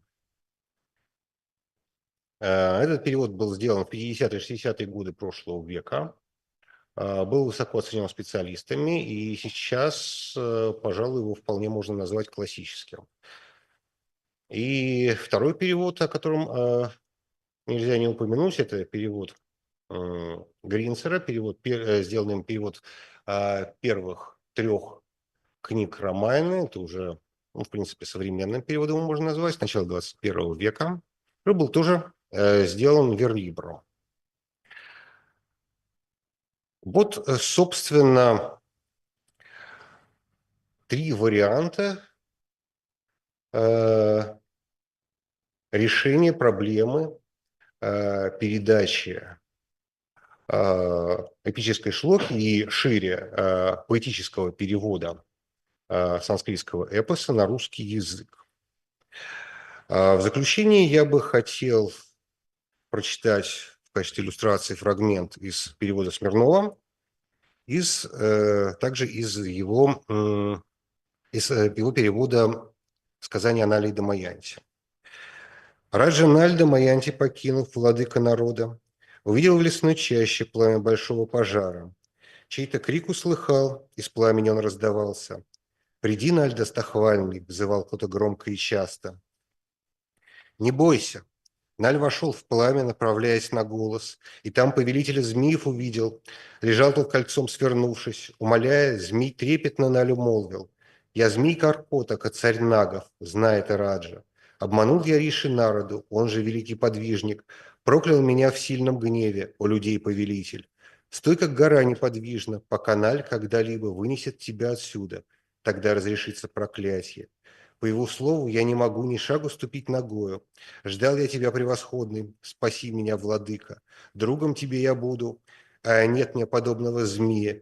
Легким тебе покажусь, взяв, уходи поспешно». Это промолвив, царь нагов стал мерою в палец. Наль, подняв его, из области пламени вышел. Ну, собственно, это все, что я хотел сегодня сказать. Благодарю за внимание. Thank you very much for your presentation. And I don't know if we have to discuss it in Russian or in English, so you can ask questions in any language, if you have any. Okay, I prefer Russian, but... Whatever. It's just the official language of the conference is English, so this is the first option. This is why I'm saying this. Otherwise, we heard speeches in Hindi also, so... Спасибо большое. Было очень интересно послушать. Я бы хотел спросить, как вы считаете, а как, если мы бы даже смогли все-таки создать очень точечный ритм стиха на русском, что тогда делать с мантрами? Переводить их тоже на русский и как-то их все-таки можно попробовать внедрить? Что касается мантр, но я сомневаюсь, что здесь можно и создавать именно поэтический перевод, и даже нужно. То есть одно дело перевести, скажем так, ну, для примерного понимания. Мантры нужно читать в оригинале. Хотя можно попробовать, конечно. Почему нет? Потому что это становится интересным. То есть если у нас сохраняется ритм, да, можно ли попробовать сделать так, чтобы потом, например, и там, например, кто-то произнес, да, такую-то мантру. Ее по факту-то ведь можно же, ведь на санскрите мантра-то звучит, как мы на русском разговариваем, да, то есть... Ну, можно тогда сохранить оригинальный ритм, мантры просто со слуха, попробовать как-то передать, потому что, ну, есть разные опыты. Я даже встречал опыт перевода китайской поэзии, которая совсем далека от русского, от русской сделано именно так, чтобы это можно было исполнять на тот же мотив, что и в оригинале. И, в принципе, наверное, да, можно, но пока что вот такой практики еще не было, такой, по крайней мере, серьезной. Может, какие-то отдельные попытки. Спасибо. Thank you very much. Are there any other questions? Еще вопросы? Большое спасибо за доклад. И я хотела бы спросить, как вы думаете насчет перевода на русский Махабхараты и Рамаяны в торжественном стиле, в стиле Ломоносова «Ямб»? Ямб. Можно попробовать и ямбом, почему нет? Но, понимаете, в чем дело? Переводы ямбом, они вообще не очень популярны среди переводчиков восточной поэзии, и понятно почему, потому что это звучит, ну, уж слишком по-русски. слишком. То есть должно быть все-таки ощущение чего-то такого восточного, индийского. Даже переводы Липкина, которые я читал, Липкин переводил еще не только Махабхарату, он переводил еще Калидасу, и они замечательные, но вот я встречал такие упреки, что ну а что в этом индийского, это просто русская, хорошая русская поэзия.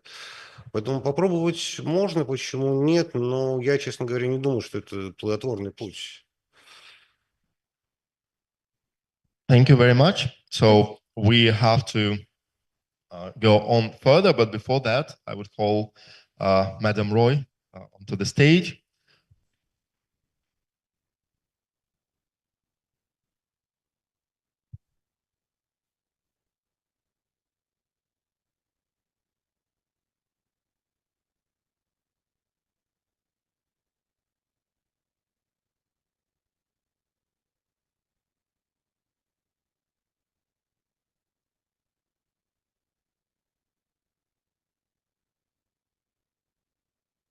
And we're coming to our last, but not the least, speaker for today. This is Dr. Marcis Gassons, who is an Indologist linguist, member of the Union of Writers of Russia and the Society of Orientalists of Russia. And he is a permanent secretary of the Sanskrit Zealots Society since 2005. He has published up to 20 books in the Bibliotheca Sanskritica series since 2011. He's an editor of Indological literature in Russia, Germany, and India, and has been teaching Sanskrit since 2007 at Novosibirsk State University and founded the Parallel Sanskrit Russian Corpus in 2013. He is the head of the lexicographic team in the Cologne Digital Sanskrit Dictionaries and the Sanskrit Computation Linguistics Workshop since 2014. So since 2022, he has also been leading workshops on Devanagari calligraphy, and he is going to enlighten us on the news about the first complete translation of Valmiki Ramayana into Russian language. And I hope he is going to speak in English. Sure. Thank you. I welcome you. I hope that I'll keep it short because I'm the last one. My topic is the first complete Russian translation of Ramayana. There has never been a full Russian translation before, and I would want to start it with the shortest possible edition of Ramayana available. Adau Rama Tapovanabhigamanam Hatva Murgam Kanchanam Vaidehi Haranam Jatayumaranam Sugriva Sambhashanam Valini Grahanam Samudrataranam Lankapuri Dahanam Pashadravana Kumhakarnabhananam Etadhiramayanam. So the whole of the Ramayana is in this Shardula Vikridita. So we can end my presentation because everything else will be a commentary on this shloka, which consists of less than 80 syllables. Why should I have a opinion on the Ramayana? Since 2019, I have been guiding a team of Ramayana enthusiasts preparing both digital and paper editions of a new full Ramayana in Russian. So I've been popularizing Sanskrit since the last 20 years. So it will be 20 years since on the 15th of July, the Sanskrit Zealot Society will be 20 years. So that's a big part of my life. As Maxim said, I'm a Sanskrit book printer. I've printed 17 books on Sanskrit in Russian and edited a few more. And I've been a Sanskrit teacher. So today, one of my best students, Anatoly, has his birthday. So this day is not just about Holi, it is about my student, who is one of the most loyal student I ever had. So he dedicates on an everyday basis time to the Ramayana, to the Mahabharata, to the Rig Veda and the Atharva Veda. So, and I have had 50 groups of students as of today. How did it all started? So, as Professor Srebrny noted down, Pavel Grinzer did not finish the intended full translation of the Russian Ramayana. So, but it is interesting to note that the series in which the book was printed is the most academically highly looked at in Russia, and it launched in 1948. It's called The Literary Monuments, and the very first book, there are 760 books as of now printed, and the very first book was a book on India. So just you understand that India is not just some other region for Russia. It never was. And so the first one is Afanasy Nikitin's travelogue, the very first one. The second one was the beginning of the full academic translation of the Mahabharata. So it was 1950, the year the Mahabharata translation started. The full translation of the Mahabharata in Russian is not yet over. As Professor Srebrny noted, we have to grow young students, young people with a burning heart who would want to dedicate their life to the hardest volumes of Mahabharata, the philosophical ones. So the ones that are not translated are the ones which contain a lot of philosophy. So you have to be advanced not only in the understanding of the language or the mythology, but you also have to understand philosophy, which means you have to be of the both worlds, of the linguistic and the philosophy world. So many years ago, Tatiana Yakovlevna Yelizarenkova, she received for a review Moksha Dharma. So Röhrig gave it to her and said, can you comment it? And she was young by that time, and still she was like one of the few persons who could actually understand what is there. And she was fair to say that I don't understand a thing because I'm a linguist. A linguist cannot understand philosophy usually.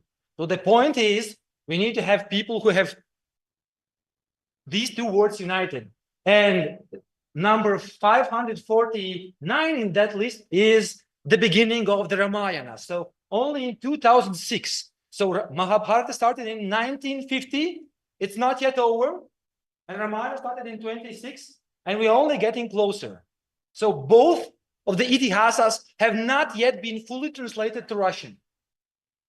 That's how they look, those green volumes. And I'm showing you one of them.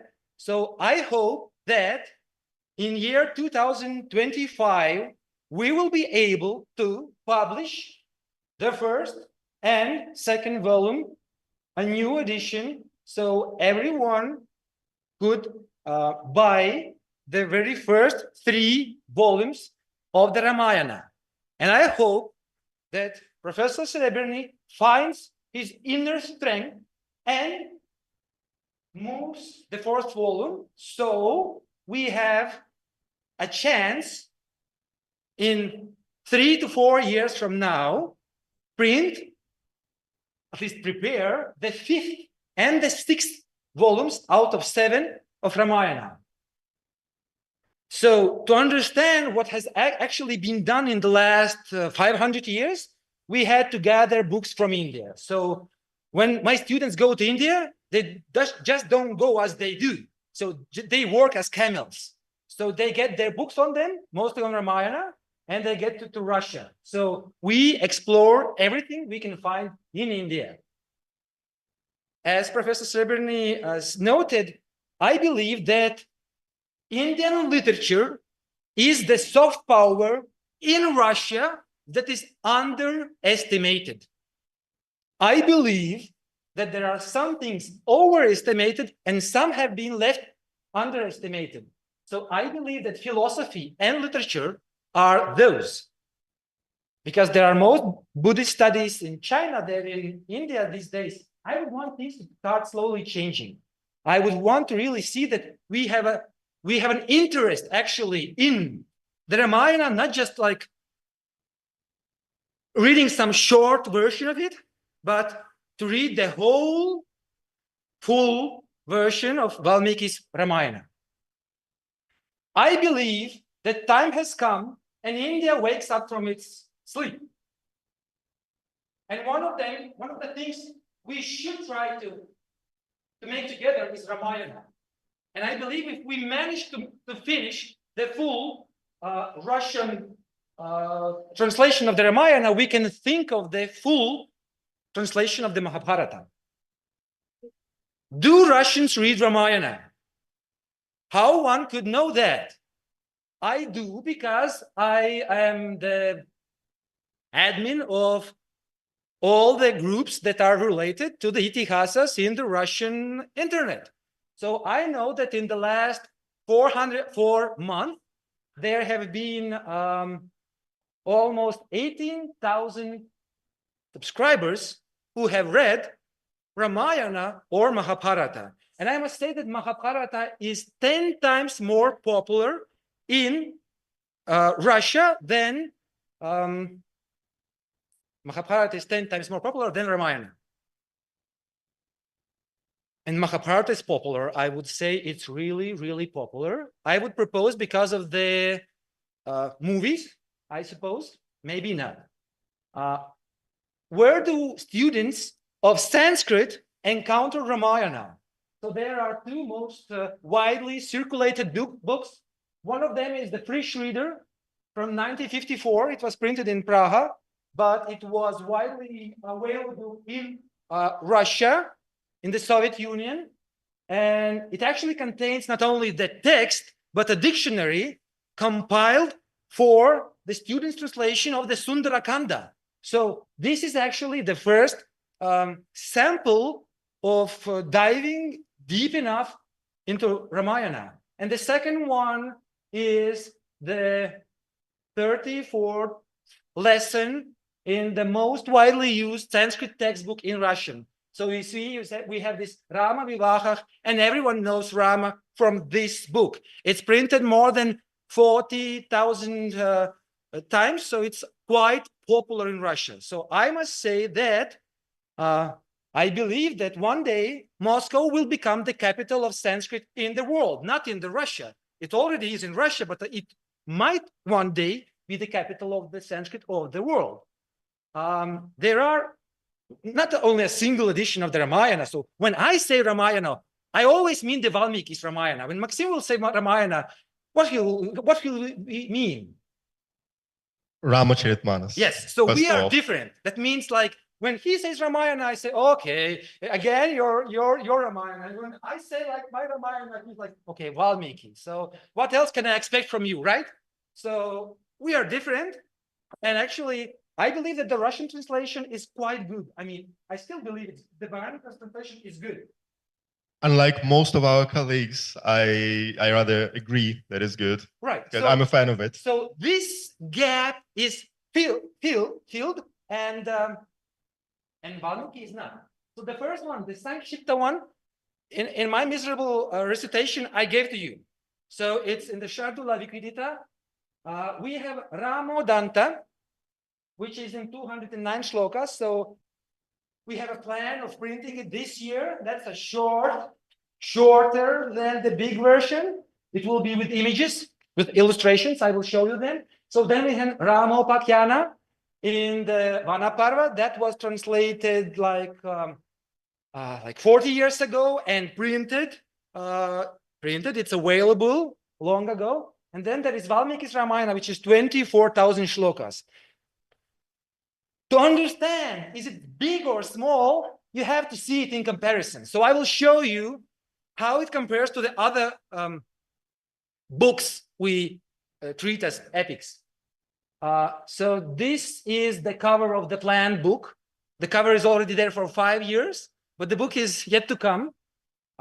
We are doing crowdsourcing. So as we are poor Russian students, so we gather money. Sometimes we do, sometimes we not. Anyway, we are poor. That should not always remain that way, but as it is, this is the page layout. So we have the Devanagari, the transliteration, and the splitting of the words you can see, and the bottom, the Russian translation. So that has a lot of samasa classification. In this book, it's for the first time in Russia with such a level of scrutiny in respect of the samasa classification, because actually this Ramodanta was 500 years ago introduced as a reader on Sanskrit samasas. These are the illustrations. We have redrawn them. These are the original scans. We have remade them. Do Russians read the Mahabharata? You might ask. And I say yes. Not only the digital ones, we are planning a printed edition, but not of the academical official St. Petersburg translation, but the one done far away in the countryside, the version of Smirnov. So we have a plan in 10 years, if we get the support, we actually badly luck, we print the 7 volumes of Smirnov. So this is the first book that should be out in 1 month from now.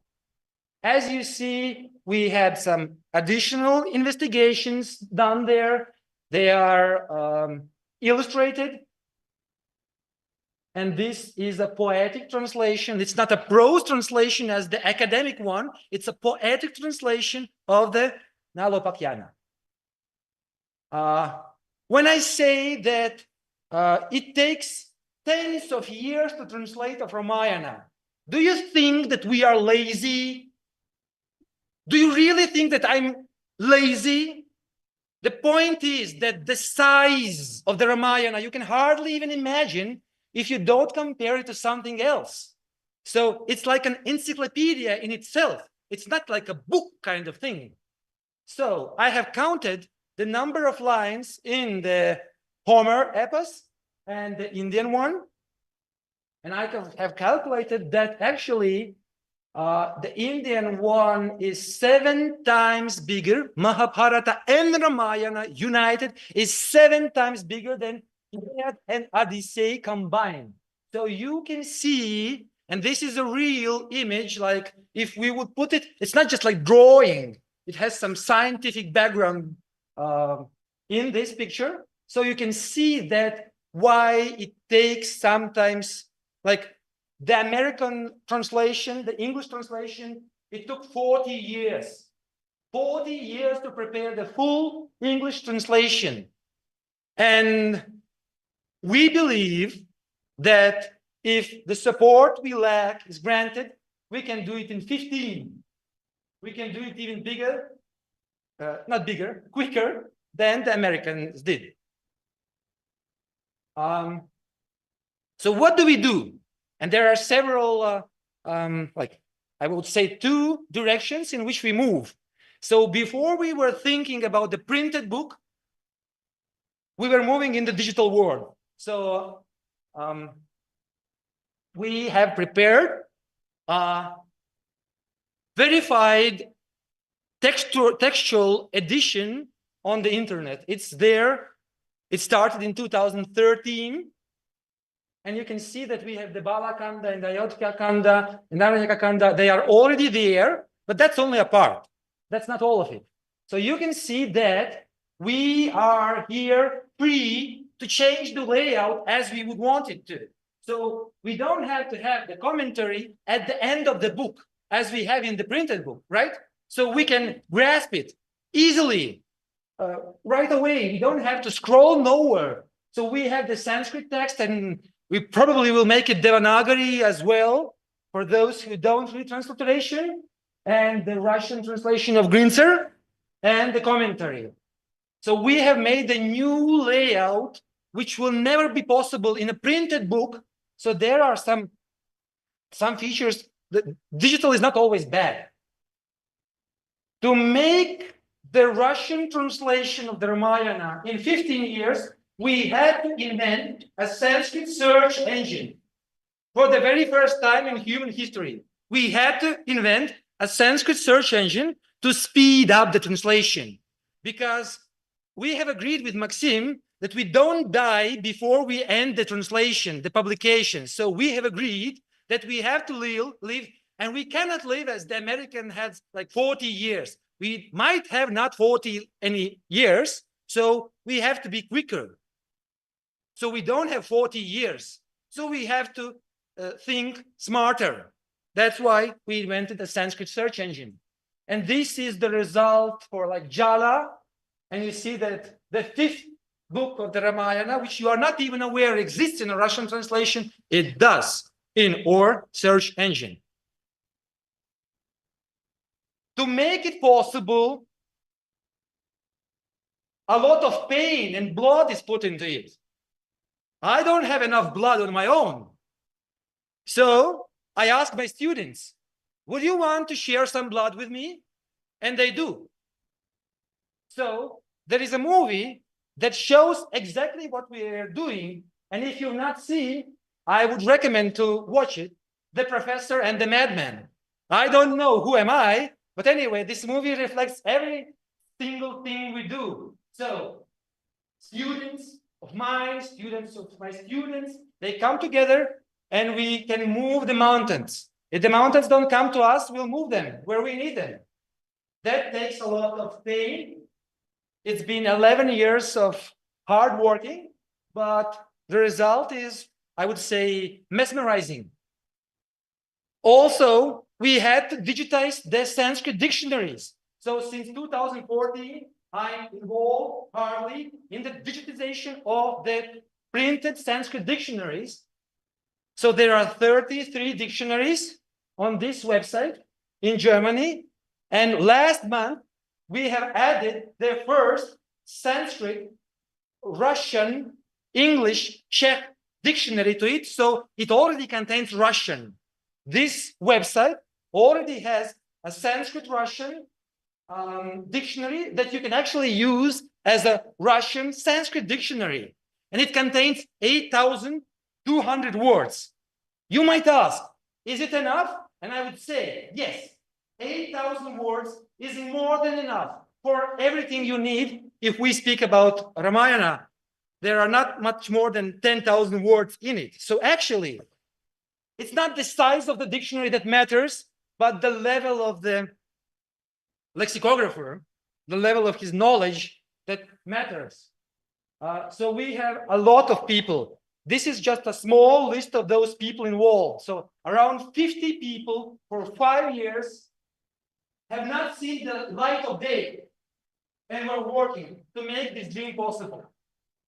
So I even have made a way to search not the transliteration as we know, the scientific one. You can actually enter the word in the Russian spelling, which is mostly wrong, but the system will actually try to understand what did you mean. So we are trying to make this knowledge in the books from the middle of the 19th century available to the Russian students as well. In 2013, this was where it all began, the Rig Veda. So on a single page, the Sanskrit text, the transliteration, the Russian translation, the English translation and the German translation are side by side, and this was done like 11 years ago. This was where it all started. And this is the back end. So sometimes mostly you see the front end, but there are people in the back end who actually do the work. So I must say that here, right now, in this auditory, there are volunteers, and I would want to salute them, because I would not be able to do most of what I do if they wouldn't be there. And I see that they are really, really productive. And it's a pleasure to see. So we have those scans of the original southern edition of the Ramayana on which Grinzer relied. So we are making digital copies, electronic copies of the initial scans. Means on the internet, as I speak now, there is no full electronic text of this Parab edition which Grinzer relies on. So we are doing it on the both sides, on the Russian side and on the Sanskrit side. So as I'm showing you, this is Grigori and this is not Ksenia, but this is me. But there are people here whom I would like to say thanks, because they make my dream come true. So the Ramayana can be seen from home. I hope that the first 3 volumes in printed form, and the digital version will be like forever free and available. What else do we do other than digital? We have the print version, and this is the book I spoke already. This is the new edition, a second edition of the first and the second volumes of the Ramayana. This is the title page. Actually, the original edition, it had a typo on the title page. It was not Ayodhya, it was Ayodhya. So there are 2 cities in India, Ayodhya and Ayodhya, and some of them live only in the title pages of books. Anyway, this is how it looks, the layout. It's as it was in the original. We have not changed it drastically, but the printing of the Ramayana is not just the translation, because almost 1/3 of the book, it consists of the commentaries. So this is where it actually gets hard. So as of now, we've done most of the translation of the 5th, and by May, we are nearing the end of the draft translation of the Yuddha Kanda. But we have not yet even started the clean translation, the final output, and we have not done much as regards of the commentaries. And we need to be able to hire people to speed it up. Otherwise, it will take 40 years. We will die young, and it will be never finished. So we need to increase the number of people involved on a regular basis. We are finding different mistakes in the printed books, 120 mistakes in the first edition. We are making the indexes, so you can see that the words are colored in different colors. It's different indexes. You can see we have different indexes. These 4 slides, it took 2 years of work. I clicked just in 2 seconds. 2 years of work, 10 people, 300,000 rubles. Just these 4 slides. Who we are. So Professor Srebrny, Maxim, you already seen. I hope that the editor will be Ekaterina Kostina. I hope that we'll today hear Oksana's recitation of a chapter from the Sundarakanda. And there is a Ramayana class every week for the last 4 years. We had already almost 200 classes on the syntax of the Ramayana. So we are diving into grammar. And this is the way we dive. This is not ever done before in the world, to visualize the samasa analysis in such a way. Where we are? We are here. the first 3 books, and the draft translation of the 6th one is nearing the end. So you see the pile of papers, it's pretty big. That means it will take a lot of time. And who knows how we end. So on a weekly basis, I receive a report. Where we are, on what shloka we are. So this is I'm waiting for them, those messages. So the work has not stopped. I give you my thanks. Thank you very much for this outstanding contribution to the translations of Ramayana. And we have maybe a couple of minutes to discuss this speech, this paper. Who wants to ask a question? Any questions about anything?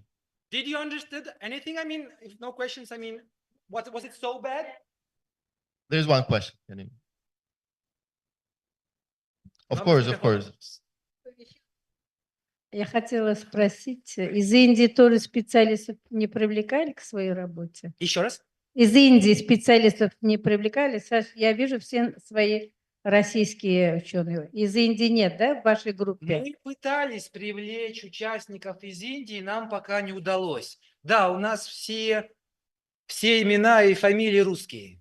Нет, это не страшно, просто я... Нет, на самом деле я... Особенно у самого Марцеса. Ну, допустим, да, Марцес Гассон самое русское имя, какое можно найти в этой аудитории. Согласен, убедительно. На самом деле я бы хотел взаимодействовать с индийской стороной, но индийская сторона часто бывает весьма вялая.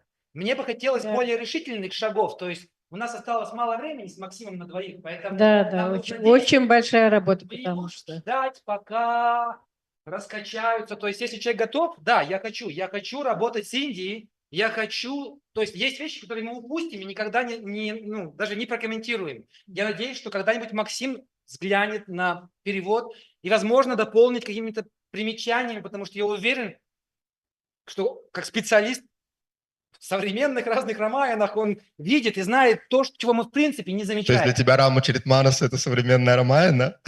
Спасибо. Вечности, да.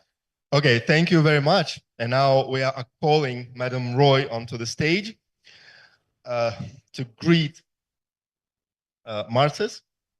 Meanwhile, I want to add that we do read the Ramayana. If you check the list of our today's and tomorrow's speakers, then we will see that Ramayana is kind of more popular among ourselves than Mahabharata. I agree because 90% of our speakers are speaking about Ramayana. I agree on that. That's the opposite of what yes, you but said. the interest is much higher in the Mahabharata. Yeah, sure. I'm joking.